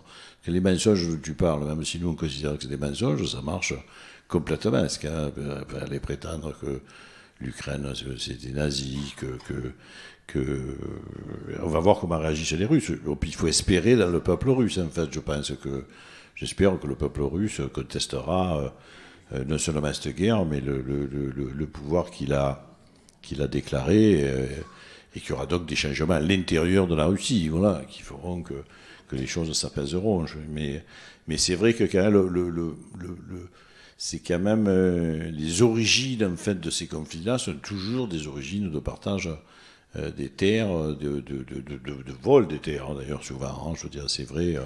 Voilà, c'était vrai du conflit en Irak, c'était vrai de ce conflit-là. Évidemment, je veux dire, de l'autre côté, nous, pour ce qui nous concerne, je veux dire, on les conteste tous. Donc évidemment, on fait ce qu'on peut, on va faire des manifestations pour défendre l'Ukraine, comme on avait fait des manifestations contre la guerre en Irak, comme on a fait des manifestations, toute notre vie. On va continuer à manifester. Voilà, comme dirait Tchekhov. Nous manifesterons. Nous continuerons. Ça fait peut-être... avancer moins bien fait. Ça fait peut-être... Je pense que c'est une des composantes qui participe aux solutions dans des conflits, quand même. Hein, là, évidemment, là... Donc, c'est tout ce que je peux dire, en fait, ce que je voulais dire de cette guerre-là. Bon, je sais pas de... Vous parlez là, de ces femmes russes là, qui comment dirais-je, étaient gênées de ne pas pouvoir aller acheter ce qu'elles voulaient. Et regardez-nous, avec le gazoduc, etc., si du jour au lendemain, on n'achète plus, on ne prend plus le gaz qui vient de Russie, mais ça va être une révolution. Si les gens non, on remettra des pulls chez soi le soir. Bien sûr. Non, mais il y aura des gens qui se plaindront, c'est vrai. Mais bon, là on est... Bon, on va peut-être parler un peu du rôle des médias. Ouf. Et de la responsabilité qu'ils portent dans la façon dont ils ne participent pas à l'éveil de l'esprit critique. Non, mais c'est vrai que tout semble fatal. C'est-à-dire là, on va continuer on va se jeter dans le vieux port après. Mais oui, mais oui, on va aller manifester en sortant. Non, parce que c'est vrai qu'il n'y a que des raisons d'être tout à fait pessimiste. Bon, l'information continue, c'est terrible, mais c'est un péché en soi. Hein, je veux dire, l'information continue. Je parle pas que de CNews. L'information continue en soi déjà est un défaut, comporte des défauts, comporte aussi d'ailleurs la création d'angoisses dingues, les micro-trottoirs, ce que tu viens de dire sur entendre cette fille en Russie qui dit une connerie parce qu'elle n'a pas pu s'acheter un dernier carré Hermès. Enfin, je veux dire, évidemment, on s'en fout complètement, on ne devrait même pas avoir à entendre ça. Bon. Et ces médias-là, en plus, comme ils sont, et pour continuer à être vraiment très pessimistes, comme effectivement ils sont de moins en moins intéressants et de plus en plus angoissants, et les gens se réfugient sur les réseaux sociaux, ce qui est quand même... Et alors là, l'information, c'est encore pire. Voilà, puisque dans les réseaux sociaux, tout le monde est savant, tout le monde, effectivement, a un point de vue. Donc, la voix d'un type au Collège de France sur l'immigration, par exemple, vaut la voix d'un patron de bistrot. Voilà, les réseaux sociaux, c'est horrible, c'est l'égalité par la nullité. Voilà, c'est-à-dire, bon, voilà, donc tout le monde, effectivement, croit avoir un point de vue qui vaut autant que celui de son voisin. Je dis, il n'y a plus de compétences, il n'y a plus d'autorité, il n'y a plus d'autorisation à parler. Voilà, voilà, tout ça, je peux dire rien. C'est qu'il faut mener des pleins de combats de front sur toutes ces questions-là. Tout en étant quand même, bon, pour rester quand même, je ne peux pas rester sur le genre comme ça, même pour moi-même, mais c'est vrai qu'il continue à exister en France une presse qui est éditorialisée, responsable, des journalistes qui ont une déontologie, etc., etc. De la presse d'ailleurs qui reste autonome financièrement, ça existe. Hein. La preuve. Mais même moi, le discours global sur les médias me gêne un peu toujours, parce que même si je suis presque plus sévère que toi dans le livre sur les chaînes d'info continue qui créent une rumeur, moi je constate là,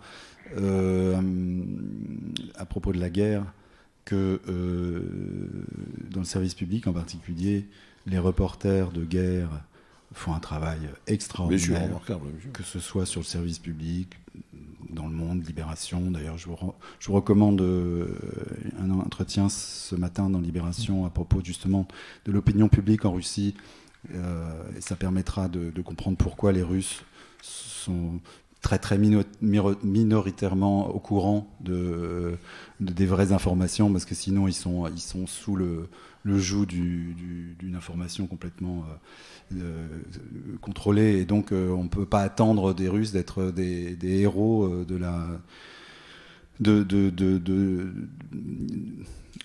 la révolte contre Poutine. Et même sur les chaînes d'information continue, moi, en ce moment, j'écoute, je regarde, chose que je faisais jamais, je regarde LCI le soir avec le journaliste qui s'appelle Darius, mais je me souviens plus son nom, celui qui avait interviewé Macron il n'y a pas très très longtemps. Franchement, je vous recommande, parce que tout est calme, c'est vraiment, il n'y a pas d'hystérie, ce qui est généralement le cas dans les reportages. Il y a une espèce de ton qui est insupportable. Là, ça déjà, alors ça parle très calmement, et ils vont vraiment dans le fond des problèmes, pas simplement du front, où ça en est, mais toutes les questions qu'on peut se poser. Par exemple, à quoi sert de manifester, madame ? Ça sert à montrer que l'opinion publique en Occident, elle soutient les Ukrainiens, et les Ukrainiens ont besoin de ça. Moi, je serais ukrainien, je verrais que dans les grandes capitales occidentales, il y a des millions de gens dans la rue, comme ça a eu lieu à Berlin par exemple. Je serais pas rassuré, mais conforté quand même dans la volonté de défendre mon pays. Voilà à quoi ça sert. C'est énorme en fait, c'est énorme. Donc voilà, donc je vois que dans cette période de crise, enfin c'est de crise pour nous, mais d'agression et de guerre faite à l'Ukraine, je vois que des confrères, finalement, j'aurais tendance parfois à penser effectivement que, enfin c'est même un fait, que dans le débat démocratique et le débat public, les médias sont vraiment pas au point, c'est moins qu'on puisse dire. Là, je vois quand même qu'il y a des réflexes professionnels, peut-être, je ne sais pas, mais en tout cas, un professionnalisme très très fort, un certain courage et une volonté. Là, je vous parle d'LCI parce que moi, c'est tout nouveau. J'ai fait mon baptême d'LCI là, il n'y a pas longtemps. Vraiment une volonté pédagogique. Et ce mot-là, pédagogique, franchement, je vous assure que dans le milieu du journalisme, c'est pas un mot qu'on entend toujours, tous les jours. Il faut être efficient, il faut être réactif, il faut être rapide, mais pédagogue, bon, à Politis, oui, on l'entend, mais là, je parle du journalisme en plus généralement. Donc ça, c'est plutôt, alors bon, c'est plutôt une bonne nouvelle. C'est plutôt une bonne nouvelle. Je suis assez content de ça, de voir ce qui se passe dans la presse là en ce moment, par rapport. Alors maintenant, et même j'ai entendu de la part d'Apathy. Jean-Michel Apathy, d'où il vient ? Alors, il vient de Politis, justement, il a commencé là. Mais après, il parlait du fait que, il y avait un tri des réfugiés à la frontière, polonaise. Et donc il parlait de ça sur une je sais pas où c'était, sur quelle chaîne. C'est sur LCI, non? Non, il est pas. Enfin bon, en tout cas, c'était sur une chaîne sur la 5. Oui. Je trouve que là, il fait le job, par exemple, alors que c'est pas forcément attendu de sa part. Donc voilà, je trouve qu'il y a des signaux qui sont pas inintéressants. Et peut-être aussi que, je sais pas, son parcours à lui, mais peut-être qu'il a entendu aussi que dans la critique des médias, ceux qui la font intelligemment sans aboyer dans tous les sens, il y avait peut-être des arguments qui portaient, qu'il fallait peut-être avoir une attitude réflexive par rapport à sa propre pratique. Mais je trouve que précisément, pour le cas Apathy, il a changé Apathy. Depuis plusieurs mois, il a absolument changé. Je pense quelque chose qui, je dis ça. C'est pas tout à fait, enfin, on peut aussi parler pour être un petit peu plus entre nous, quoi. Apathy, il m'a semblé, je pense que c'est la candidature de Zemmour qui a fait péter un câble. Il est dingue contre Zemmour, quoi. Je veux dire, il y a un truc, et que d'un coup, peut-être, il a reconsidéré un certain nombre de positions qu'il avait auparavant sur. C'est plutôt positif. C'est pas bien sûr, c'est très bien. Oui. Non, parce que comme ça, on peut être positif de temps en temps. Oui, non, mais quand on dit ça sur la presse en France, par exemple, on va prendre en comparaison la presse en Russie aujourd'hui, quoi. C'est-à-dire, on dit ça, évidemment, c'est évidemment une des presses les meilleures du monde à la fois. Donc, je veux dire, tout ce que j'ai dit sur les médias se relativise avec le point de vue que je viens de donner là tout de suite. C'est vrai que c'est aussi, bon, mais c'est aussi parce qu'on se bat pour ça. On est bon. Dans le livre, on parle pardon, mais simplement une toute petite parenthèse, c'est sur la formation des journalistes. Oui. Il y a vraiment quelque chose à voir, parce que il y a deux choses, moi, la formation et puis les conditions de travail, qui se sont vraiment tendues, et ça laisse peu de place, justement, à l'attitude réflexive, c'est-à-dire à réfléchir à ses propres pratiques.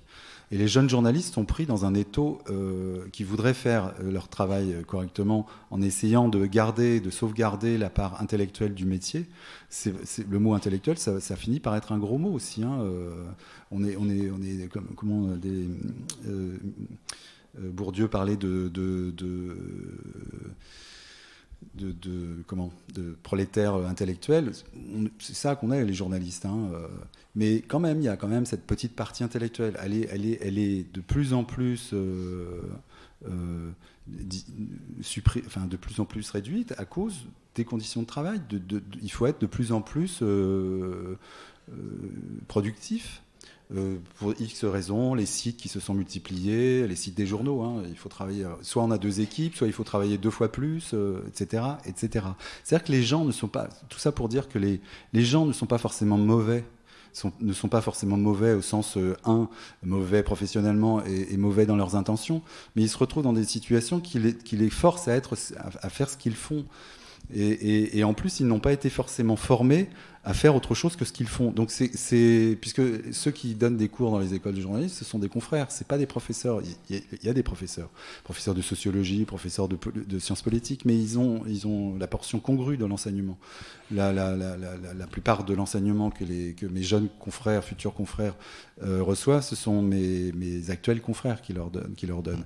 Et là, ça pêche beaucoup parce que ce sont vraiment des enseignements avant tout techniques, au sens large technique, mais avant tout techniques.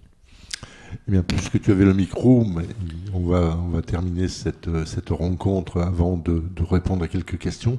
Mais peut-être que vous allez nous dire maintenant pourquoi et comment demain les lendemains seront heureux. Oui, ils chanteront. Oui. Ils peuvent chanter mal, hein. C'était faux. C'était faux. Aïe, aïe, aïe. Bon, c'était une mauvaise proposition. Non. Vous voulez pas nous dire comment demain sera bien? Non, si, mais c'est quand même quelqu'un. Enfin, le titre a été trouvé par l'éditeur. Il s'inspire quand même du titre d'un petit livre autobiographique de quelqu'un qu'il a écrit juste avant d'être abattu par les Allemands. Donc Gabriel Péry, les lendemains qui chantent. Donc arrivé alors qu'on est quelques minutes de sa fin, arriver à écrire ce texte et à l'intituler. Je ne sais pas l'histoire de ce texte, je ne sais pas si c'est lui qui qu'il a intitulé ainsi. Mais en tout cas, c'est lui. C'est lui. Oui, oui. Donc ça peut pas être plus fort que nous à côté. Enfin, a priori, on est à peu près en bonne santé. On devrait avoir quelques années encore à vivre. Et l'espèce humaine aussi, si elle n'est pas trop con. Et donc, oui, je pense qu'elle peut chanter à nouveau, oui. Mais on va pas vous dire comment, parce que sinon, il faut refaire tout le débat. Oui, mais je partage le point de vue de Christophe. Non, vous savez très bien, je pense que c'est toujours dans l'énergie du combat et des luttes que je crois qu'est la solution. Donc il faut, malgré tout, continuer. Voilà. Continuons le combat, comme on disait en 68. Il y a un micro qui arrive.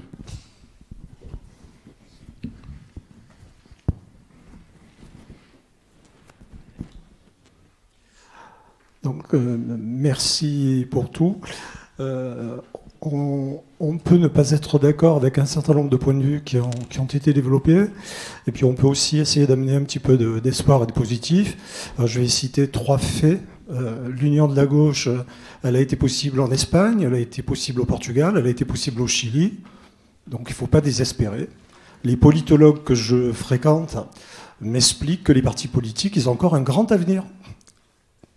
Et qu'on peut les transformer, et que des choses peuvent se passer.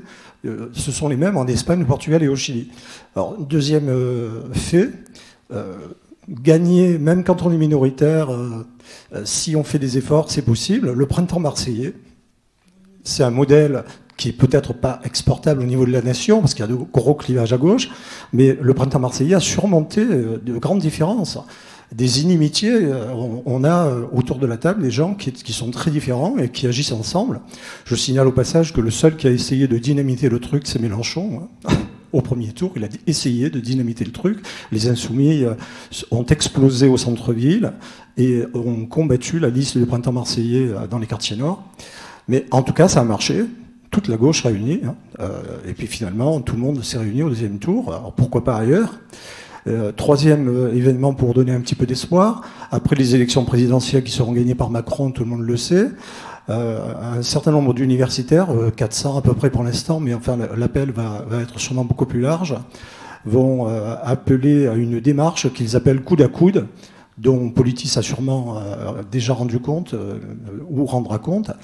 Ces universitaires vont essayer de créer des instituts d'études populaires, ça s'appellera peut-être autrement, qui dans chaque région essaieront de mettre autour de la table des gens différents, appartenant à des syndicats différents, des associations différentes, pour essayer de retrouver ce qu'il peut y avoir de commun. Parce qu'on a du commun. La gauche politico-syndicale, elle a une histoire, elle a du commun. Il faut que les gens se mettent autour d'une table, mettent les égos de côté, et puis acceptent d'entendre un certain nombre de vérités.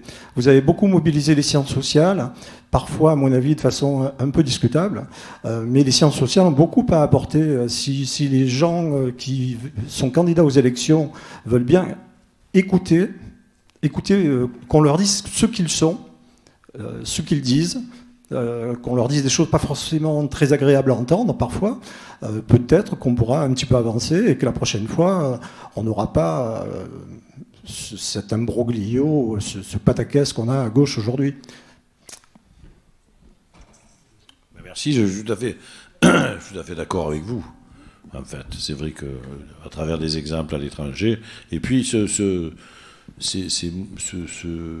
et à travers le printemps marseillais et cette initiative des universitaires, c'est vrai que c'est peut-être... Pardon ? Oui, on en parle pas mal dans le bouquin. C'est des choses qui je pense qu'effectivement, à partir du... Peut-être que l'exemple peut revenir, là, par contre, de la base, quoi, que les choses peuvent se recréer à partir, effectivement, de la base au sommet, comme dit un poème de René Char. Donc, moi, j'espère beaucoup là-dedans. Oui, je voudrais vous interroger dans votre bouquin par rapport à si vous croyez à la société civile. Je pense que dans cette ville en particulier, il y a une grande capacité à inventer des projets. J'ai pu bénéficier de ça pour en inventer moi-même. Et pas des projets solitaires, des projets collectifs.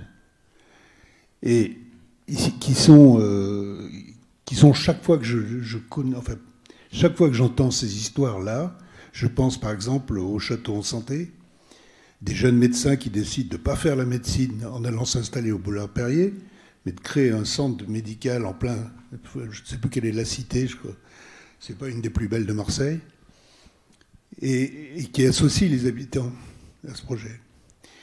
Et donc il y a beaucoup dans cette ville. Moi, par exemple, le Printemps marseillais voulait créer des maisons de la culture par arrondissement. Moi, ça me faisait bouillir parce que je voyais qu'entre le Plan d'Ao et l'Estac, il y avait 10 lieux qui pouvaient revendiquer ça. Et au lieu de prendre en compte cette réalité-là, on allait leur apporter, c'est les partis ça, on allait leur apporter la solution à travers la création de maisons de la culture. Enfin, c'était aberrant et absurde et décalé dans le temps. Donc moi, je vous interroge sur ce qu'on peut espérer de la... Enfin, pour moi, c'est clair, mais de la société civile, notamment par rapport à ce que tu appelles les moments communistes. Parce que moi, je pense que ça, c'est des moments communistes. Enfin, si j'ai bien compris ce que tu voulais dire. Oui, oui, mais tu as bien compris. Non, mais c'est sûr que c'est des... Après avoir été aussi... là, tu vois, comme effectivement, tout de suite se met en place là, dans le débat justement des endroits où le combat continue, des manières de le continuer. Donc, je suis tout à fait... ça me réjouit, en fait. Et je crois que c'est, comme je viens de le dire, que c'est par là que renaîtra peut-être effectivement une écoute des politiques et donc un rapport des politiques à ça qui reviennent à une juste place et qui reviennent à une réunion et qui puissent éventuellement prendre le pouvoir, quoi, ce qui reste une nécessité. Voilà, mais en repartant de la base un petit peu, c'est un peu ce que je... C'est vrai que des initiatives de ce type, je pense qu'il y en a des centaines et des centaines et qu'elles sont extrêmement riches, généreuses, justes, voilà, qu'elles ont toutes les qualités. Il faut absolument que les politiques apprennent de ces mouvements-là et non pas, effectivement, aillent leur enseigner quelque chose ou leur apporter quelque chose, bien sûr. Bien sûr. Oui, mais justement, s'il y a des gens des sciences humaines qui viennent expliquer aux gens ce qu'ils sont, ça me pose un problème quand même. Enfin, excusez-moi parce que je ne reprends pas exactement votre formulation, donc je dois la déformer un tout petit peu. Parce que je me souviens, je vais reciter Bourdieu, quand il est allé voir les syndicalistes en 95, quand il est allé voir les cheminots. Sa question, enfin, en tout cas, pas sa question, la forme qu'il a de l'intervention, la forme de son intervention, c'était non pas celle d'un sachant, ou plus exactement, c'était celle d'un sachant en sociologie qui délivrait son analyse de la situation, mais sans leur dire ce qu'ils avaient à penser et ce qu'ils avaient à faire, et ce qu'ils étaient eux, parce que je pense qu'il avait assez conscience qu'ils savaient ce qu'ils étaient. Bon, ce sont des syndicalistes, hein, c'est pas tout à fait la même chose que si on va dans les cités et qu'on explique aux gens ce qu'ils sont. Bon. Donc, je pense que ça peut marcher, mais il faut que ce soit dans les deux sens, vraiment, enfin, ce que tu viens de dire. C'est-à-dire, c'est pour ça que l'exemple que tu donnais des maisons de la culture qui ont été d'une certaine façon parachutées alors qu'il existait déjà des initiatives. Non, mais enfin, bon, dans l'idée, c'était ça quand même. Je pense qu'il faut se méfier de ces parce que c'est vrai qu'on a besoin des sciences humaines et des sciences sociales, ça c'est sûr. Et quand on est dans les cités, ou quand on est journaliste, ou pour essayer de comprendre où on est, quand on est dominé socialement, on a besoin des sciences humaines.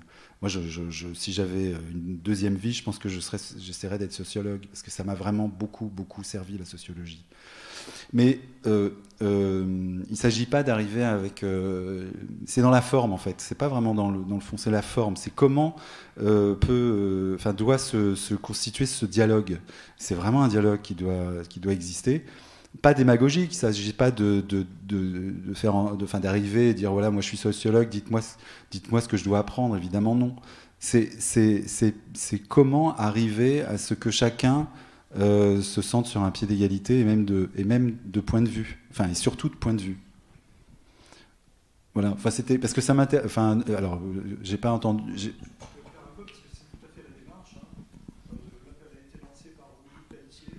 Oui.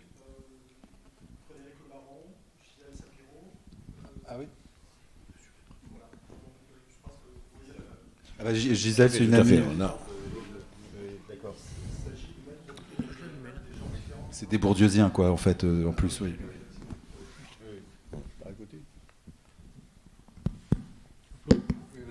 Oui, deux petites questions.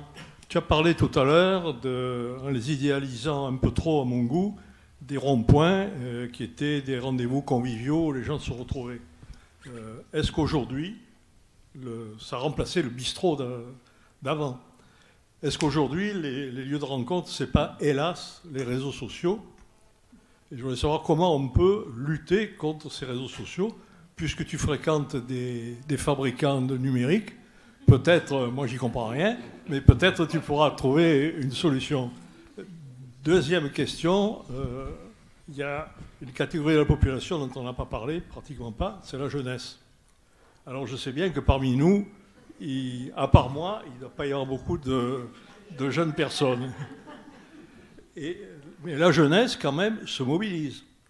Peut-être hors des partis, hors des syndicats, mais elle se mobilise pour le climat, pour la défense des immigrés, etc. etc. Donc il y a peut-être quelque chose à creuser. Il ne faut pas qu'on reste entre nous.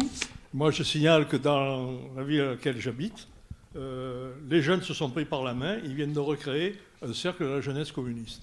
Alors je sais bien, ça fait institutionnel, tout ce qu'on voudra, mais il faut de l'horizontalité, mais de temps en temps, il faut un peu de verticalité aussi. Et il faut une organisation qui parte au combat, qui ne soit pas uniquement défensive. On défend les immigrés qu'on veut expulser, ok. Mais il faut être à l'offensive et il faut proposer quelque chose. Alors j'espère que la jeunesse, entre guillemets, communiste, ou qui aime le commun, va nous proposer quelque chose. Parce que nous, ici, je regrette de le dire, c'est fini. Tu l'as dit toi-même. Nous parlons du passé. Moi, si on me laisse parler, je remonte au Conseil national de la résistance. Voilà. Bon. Et il y a quand même eu des bons moments dans la vie du pays. C'est plus à l'ordre du jour, ok, mais quid de la jeunesse? Comment lutter contre les GAFAM? Je t'invite à regarder la conférence de Joël Toledano qu'elle donnait au mois de septembre à l'Université populaire de Marseille Métropole, où elle explique... pour faire très court, qu'il n'y a plus possibilité de lutter contre, parce que c'est aujourd'hui devenu une machine tellement développée dont on ne peut plus se passer. Mais elle dit qu'il faut apprendre à les utiliser.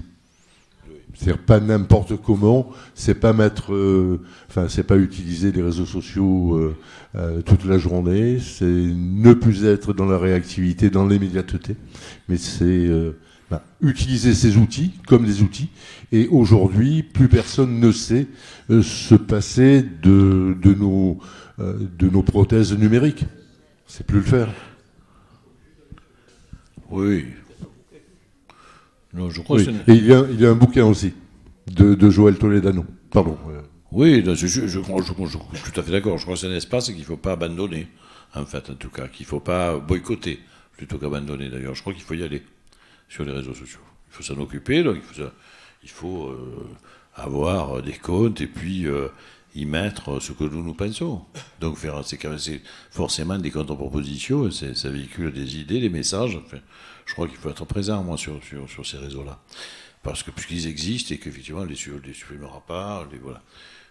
Donc je ne crois pas qu'il faille les boycotter. Je crois en tout cas qu'il faut être présent. C'est un nouvel espace de confrontation, en fait, et de combat. Ben non, pas forcément. Non, c'est pas anonyme. Je suis un peu très bien. Enfin, moi, j'ai un compte Facebook, c'est pas anonyme du tout. Tout le monde sait que.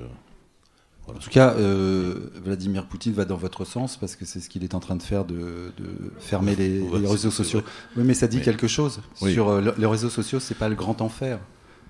Là, en l'occurrence, c'est un moyen de circulation, d'information, surtout pour les jeunes. Je vous renvoie encore à Libération de ce matin, parce que je crois que c'est dans Libération de ce matin qu'il y a cet article fixe moins de 40 ans, disons, les Russes sont plutôt sur les réseaux sociaux. Mais le problème, c'est qu'ils sont totalement contrôlés. C'est pareil en Chine et dans d'autres pays. Donc moi, j'ai toujours... Et puis je me souviens des manifestations en Iran de 2009. C'est par Twitter, par les réseaux sociaux, qu'on se mobilisait. Donc la vision strictement ethnocentrique des réseaux sociaux me gêne souvent, vraiment me gêne beaucoup. Et puis bon, ce que Robert disait, c'est-à-dire que c'est une bataille à mener. C'est une bataille à mener sur. Après, on a le goût, on n'a pas le goût. Hein. Ça, moi, je suis pas très.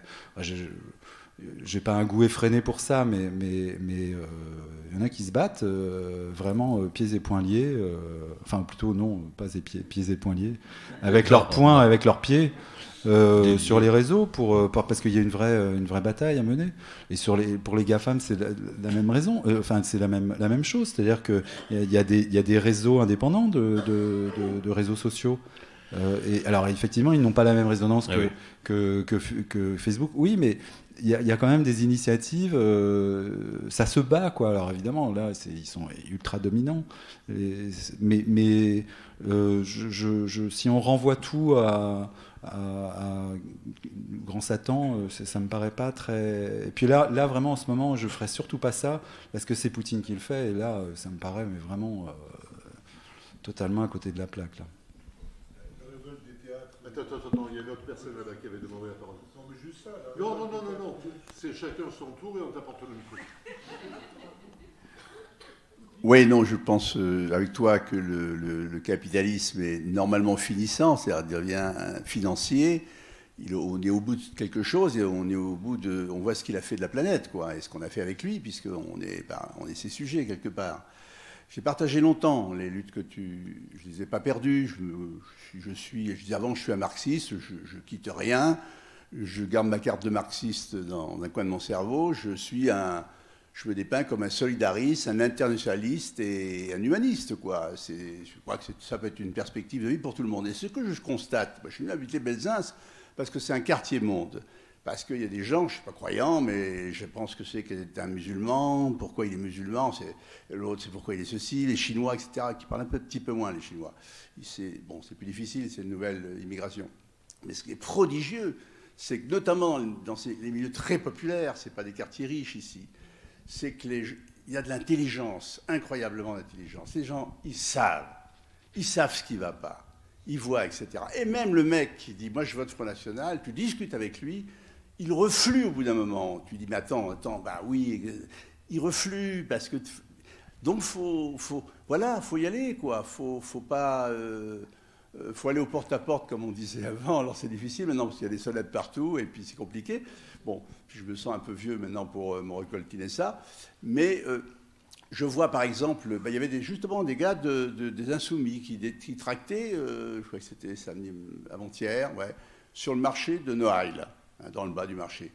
Et il y avait 2-3 filles, là, qui étaient infirmières, on a discuté un petit peu. Et il y avait un type qui est là, qui prenait un tract, qui dit, moi je ne peux pas voter, je n'ai pas de boulot, d'ailleurs maintenant je suis SDF, etc. Mais je trouve que...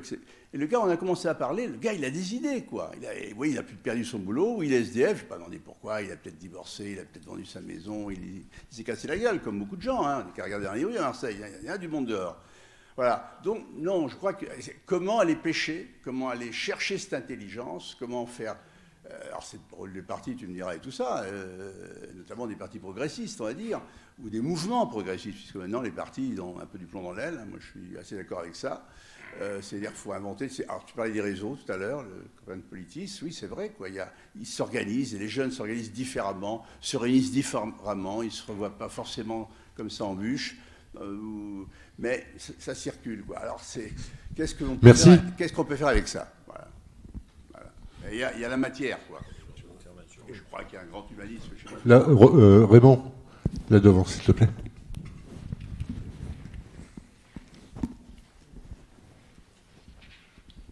Oui, bonsoir. Je suis étonné que vous n'ayez pas parlé du mouvement anarchiste.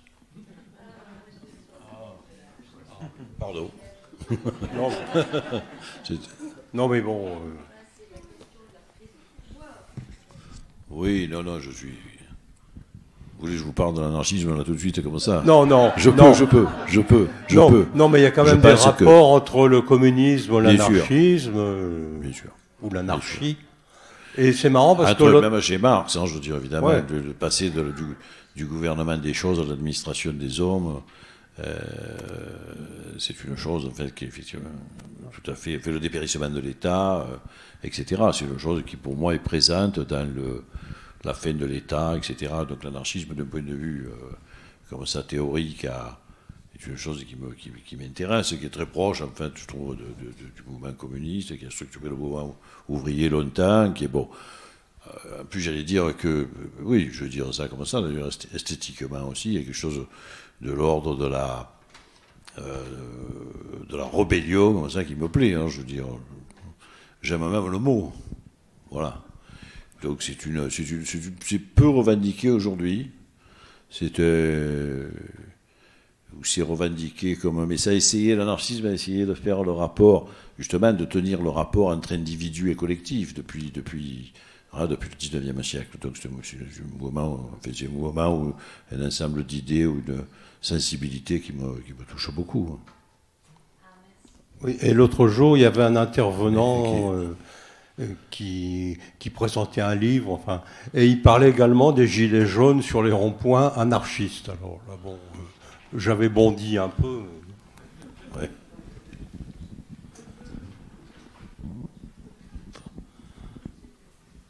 Fouquier, tu voulais parler des théâtres? Oui.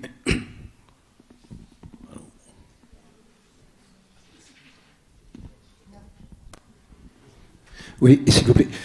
J'aurais voulu faire la remarque suivante, c'est que je trouve que l'histoire et l'analyse historique a peu pesé dans les débats au cours de cette soirée. Les lendemains chanteront-ils? Il y a quelque chose comme un flottement de... Comment vous avez dit tout à l'heure l'optimisme n'était pas au rendez-vous, quoi. Et je pense que... Alors, d'autre part, il y a quelque chose qui me fatigue beaucoup, c'est cette critique très générale, comme si on mettait tout le monde dans le même panier, qui porte sur ce qu'ont fait les partis politiques. Moi, je trouve que depuis dans le demi-siècle qui s'est écoulé, et qui a vu la mise en place de la dictature du financiariat, 50 ans, ça fait beaucoup, et je trouve qu'il y a un voile d'oubli qui s'est établi sur ce que les uns et les autres ont fait au cours de ce demi-siècle. Moi-même, je suis en train de travailler sur une biographie politique, là, et je m'aperçois qu'il y avait plein de choses, il y a beaucoup de choses que j'ai oubliées, et que en retravaillant, en me confrontant, comme aurait dit Martelly, à cette histoire sincère du Parti communiste, je trouve qu'il y a des choses qui doivent sortir de l'oubli. Parce que, à propos de toute une série de questions que vous avez posées, il y a eu des expérimentations, il y a eu des tentatives, et surtout, il y a eu un dévouement et un travail militant très considérable. Ça n'a pas abouti à cause de l'effondrement électoral du parti, mais il y a toute une série de tentatives, de questions qui ont été élucidées et qui méritent d'être revues, relues à l'aune des difficultés qui nous assaillent actuellement. Oui. Tout à l'heure, j'ai bien dit du gouvernement des hommes à l'administration des choses, ou l'inverse? Je ne me suis pas trompé sur la formule. C'est ça, d'accord. C'est une belle formule. Bon, pardon, j'ai eu l'impression de m'être gouré, mais par rapport à ce que vous dites, bien entendu, mais il ne faut pas que cette histoire, on fait la part des choses. Oui, bien sûr, bien sûr. Mais justement, c'est ce à quoi il faut procéder. De l'analyse critique.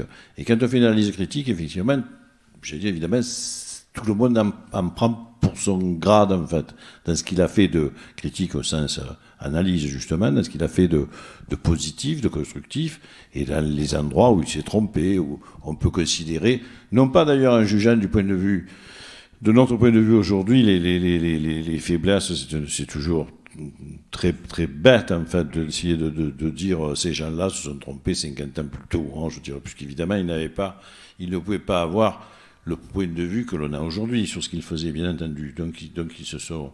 Je méconnais évidemment absolument pas la bonne foi de certains, la volonté de d'autres, le travail qu'ils ont accompli, etc., etc.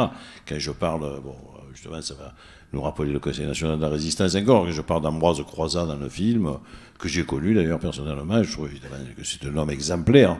Quand je parle d'Albin Mélan, dont je parlais tout à l'heure, je pense que c'est un homme exemplaire. Pour prendre des gens plus ou moins illustres, j'ai connu François Billoux. Bon, enfin, je sais pas. Je suis encore très ami aujourd'hui avec Pierre d'Aréville, je sais pas, ou avec quelques socialistes, comme tu dis, peut-être pas avec Valls, mais avec Benoît Hamon. Bon. Donc on peut évidemment faire la part des choses, je la fais tout à fait, je ne rejette pas. Quand je vois l'impossibilité comme ça de l'union, sauf dans des cas très particuliers, c'est vrai que c'est très très passionnant ce qui s'est passé au moment du printemps marseillais. J'ai pris ma part d'ailleurs, j'ai essayé de m'en occuper avec mes moyens, avec la force que je pouvais avoir pour que cela aboutisse. Donc je ne méconnais pas tout ça, hein, mais je continue à penser qu'il faut prendre garde, en tout cas dans cette analyse critique, à ce que cela ne redevienne pas un objet de querelle, quoi, et de renvoi de responsabilité. Je ne dis pas que vous le dites, ça. Hein. Moi, je dis qu'il faut faire attention à ne pas retomber dans ces travers-là. Je sais que quand le Front de gauche a été créé, j'ai fait une intervention de ce type-là, ce jour-là, d'ailleurs avec sous forme aussi de boutade. Je voulais dire, par exemple, que évidemment, les raisons qui ont fait que Trotsky était opposé à Lénine au moment du traité de Brest-Litovsk, je n'ai rien à foutre aujourd'hui. Je n'en ai pas rien à foutre comme historien. Mais vous imaginez que ça ne peut pas quand même aujourd'hui m'opposer à un trotskiste. Enfin, vous voyez l'endroit où ça rend fou, où on dit, mais c'est quand même dingue, quoi. Dans mon prochain film, il y a quelqu'un qui en se marrant, d'ailleurs, dit, tu ne vas pas reprocher aux socialistes d'aujourd'hui que je suis d'avoir voté les crédits de guerre, je parlais tout à l'heure, en 14. Voilà, on est quand même 100 ans plus tard. Moi, je vous dis, il y a un droit où, voilà. Vous voyez, c'est comme, j'ai souvent fait, quand même, ouais. Enfin, moi, j'ai souvent fait des blagues en disant, vous savez, j'ai jamais rencontré Staline, hein, voilà. Je sais pas, bon. C'est vrai que, voilà, juste, mais je suis d'accord avec vous que, pour reconnaître, évidemment, quand il le faut, et remettre en lumière les choses les plus justes et les plus essentielles qui ont été accomplies, enfin, qui sont des avancées dans l'histoire de l'humanité. J'ai même essayé de le faire à travers quelques films, comme L'Armée du crime, par exemple. Oui, bien sûr.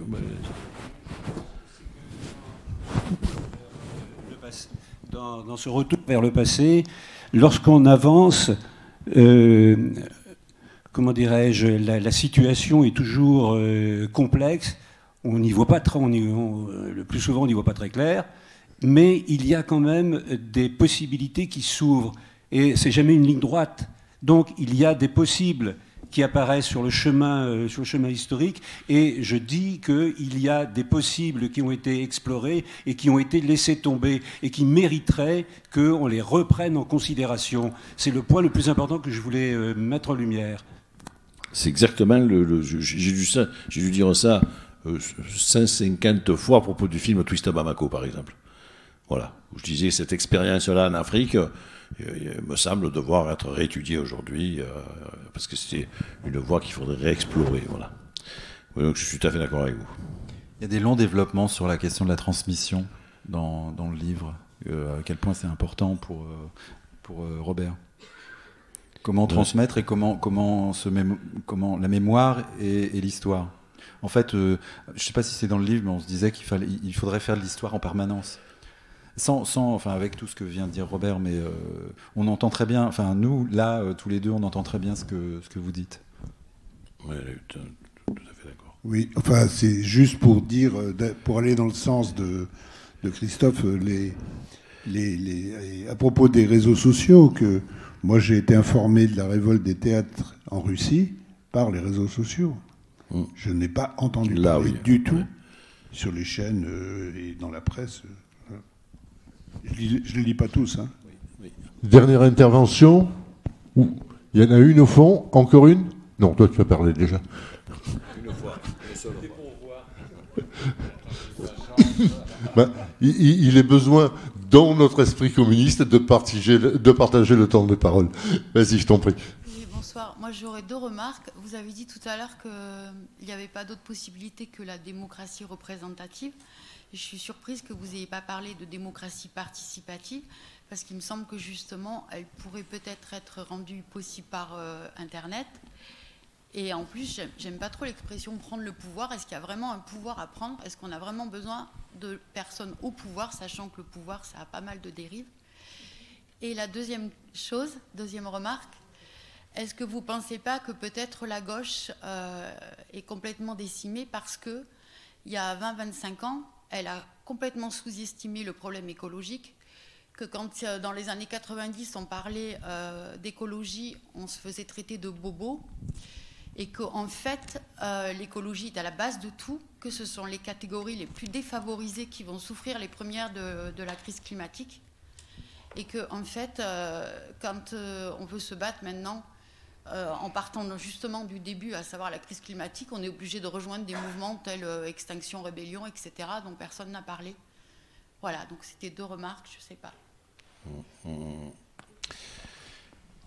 Oui, il y a plusieurs choses. Je sais que le terme de pouvoir était très, très, très connoté de manière péjorative. Et pourtant, pouvoir, c'est aussi avoir la possibilité de. Donc, on ne peut pas. Vous comprenez dans quel sens je dis ça.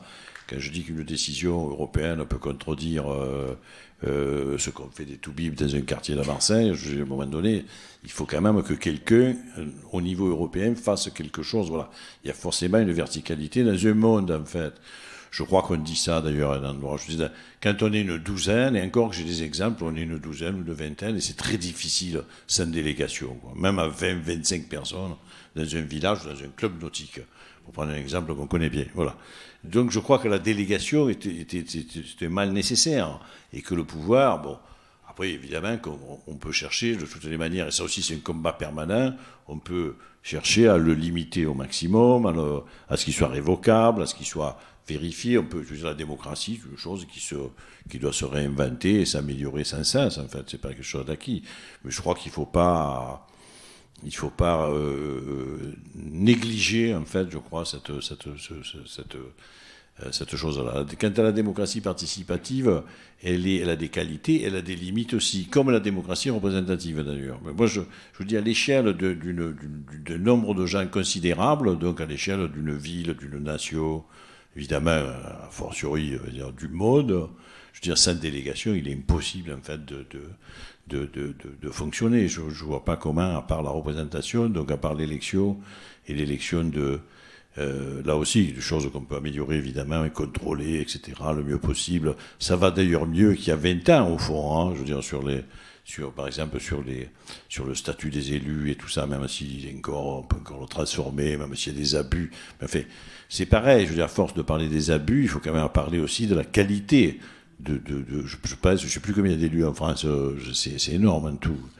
40 000 élus, je veux dire, je pense que 80%, je dis ça, je n'ai pas de statistiques, il n'en aura jamais, mais c'est exceptionnel. Donc il faut aussi nous enlever, en fait, de l'idée qu'effectivement, il faut supprimer, donc c'est une idée d'ailleurs, vous le savez, très, très, très contemporaine et très macroniste, pour le dire. Il faut arrêter de penser qu'il faut supprimer les corps intermédiaires, hein. Moi, je préfère qu'il y ait des syndicats, des partis et de la représentation et de la délégation. Parce que c'est ça qui s'oppose le plus frontalement, je veux dire, quand même, à une décision prise par Jupiter, donc, et quelques dieux, autres dieux autour de lui, qui ont été désignés et choisis par lui. Et par des choses qui apparaissent comme participatives.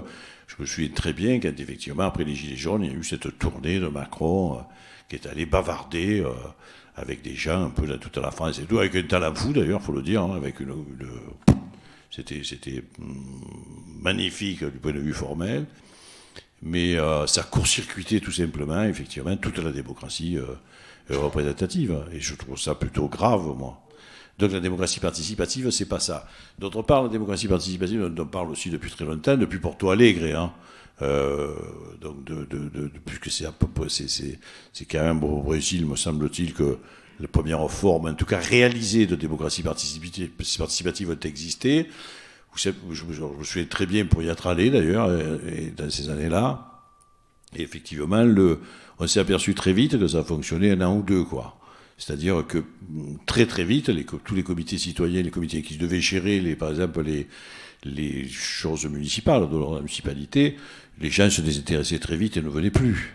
C'est-à-dire il y a eu au passé de 100 personnes à 70, à 50, à 20, et puis après il n'y avait plus que 10 qui étaient là, je ne sais pas quoi, tous les mardis, ou je sais pas, tous les conseils municipaux participatifs, je veux dire, pour s'occuper des choses.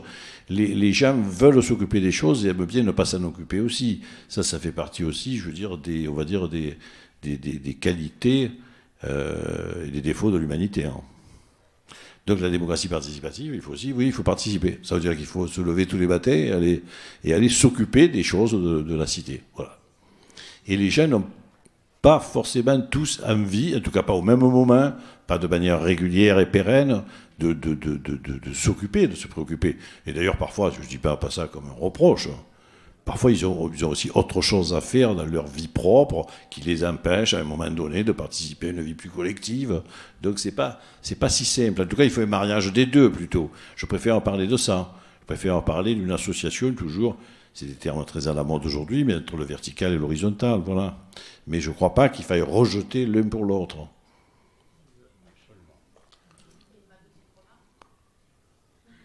Ah oui, c'est vrai, pardon. L'écologie, c'est sûr. C'est sûr qu'il y a eu Enfin, c'est sûr, c'est pas ça qui explique l'échec de la gauche. Pour moi, de manière absolument théorique, le fond de l'histoire, c'est la fin de l'URSS. C'est ça qui explique encore aujourd'hui qu'il n'y a plus de gauche. Mais bon, je ne développe pas plus que ça, parce que sinon on repart pour 1 heure. Mais je crois que c'est ça la vraie raison. Mais ce que vous dites est très juste par ailleurs. C'est évident que cette dimension-là n'a pas été prise en compte, en tout cas, je veux dire, dans les années 60, par exemple. Pas du tout. Voilà. C'est vrai que la gauche comme la droite, donc les capitalistes comme les communistes, pour parler des deux systèmes qui s'opposaient, avaient la même conception du développement du monde. Et la même course en avant. Et les deux, à ce moment-là, systèmes qui coexistaient pacifiquement, comme on disait, ont conduit à des désastres écologiques de la même manière. Voilà. C'est ce que justement. René Dumont avait l'air. Pour nous, moi, en 66, j'avais 12 ans, et déjà, je regrette d'avoir passé ça, mais il me semblait comme un fou furieux. C'est précisément ce que je voulais dire, parce qu'il se trouve que René Dumont a été le parrain de Politis.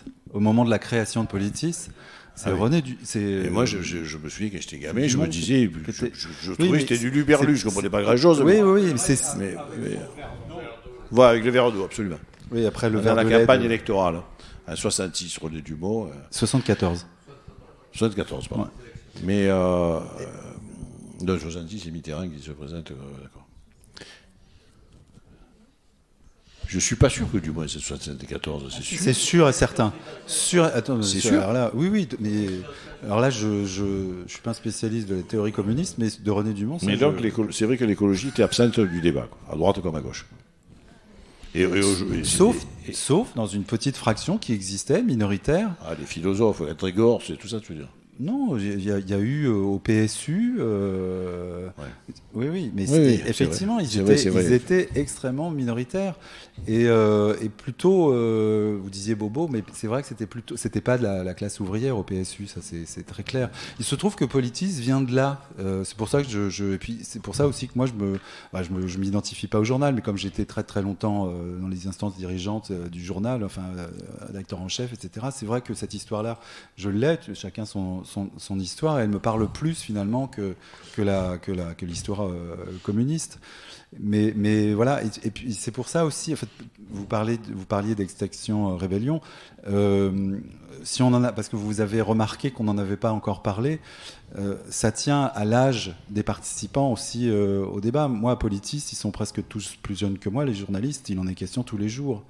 C'est leur préoccupation quotidienne. Et d'ailleurs, quand on a fait le livre, j'ai essayé de me mettre dans la peau de quelqu'un de plus jeune que moi et qui essayait de travailler au corps. C'est pour ça que les questions de verticalité et d'horizontalité sont très présentes dans le livre. Ça n'a pas l'air comme ça, parce que justement, on n'en a pas tant parlé que ça. On parle beaucoup de Nuit debout, et puis en Nuit debout, on est relativement critique, mais on en parle. Le comité Adama aussi, c'est une autre catégorie de la population, on en parle aussi beaucoup parce que c'est une force très symptomatique, emblématique. Donc voilà, simplement pour vous dire que ça tient vraiment beaucoup à l'âge des partis. Ça, il faut reconnaître qu'il y a une question générationnelle, Extinction Rébellion. Quand on est avec des gens de 25 ans, engagés, militants contre le réchauffement climatique, ils connaissent ça la plupart y sont d'ailleurs. Voilà, donc là, c'est vraiment une question de sociologie de la salle, en fait, et puis des intervenants. Pensez à acheter leur livre.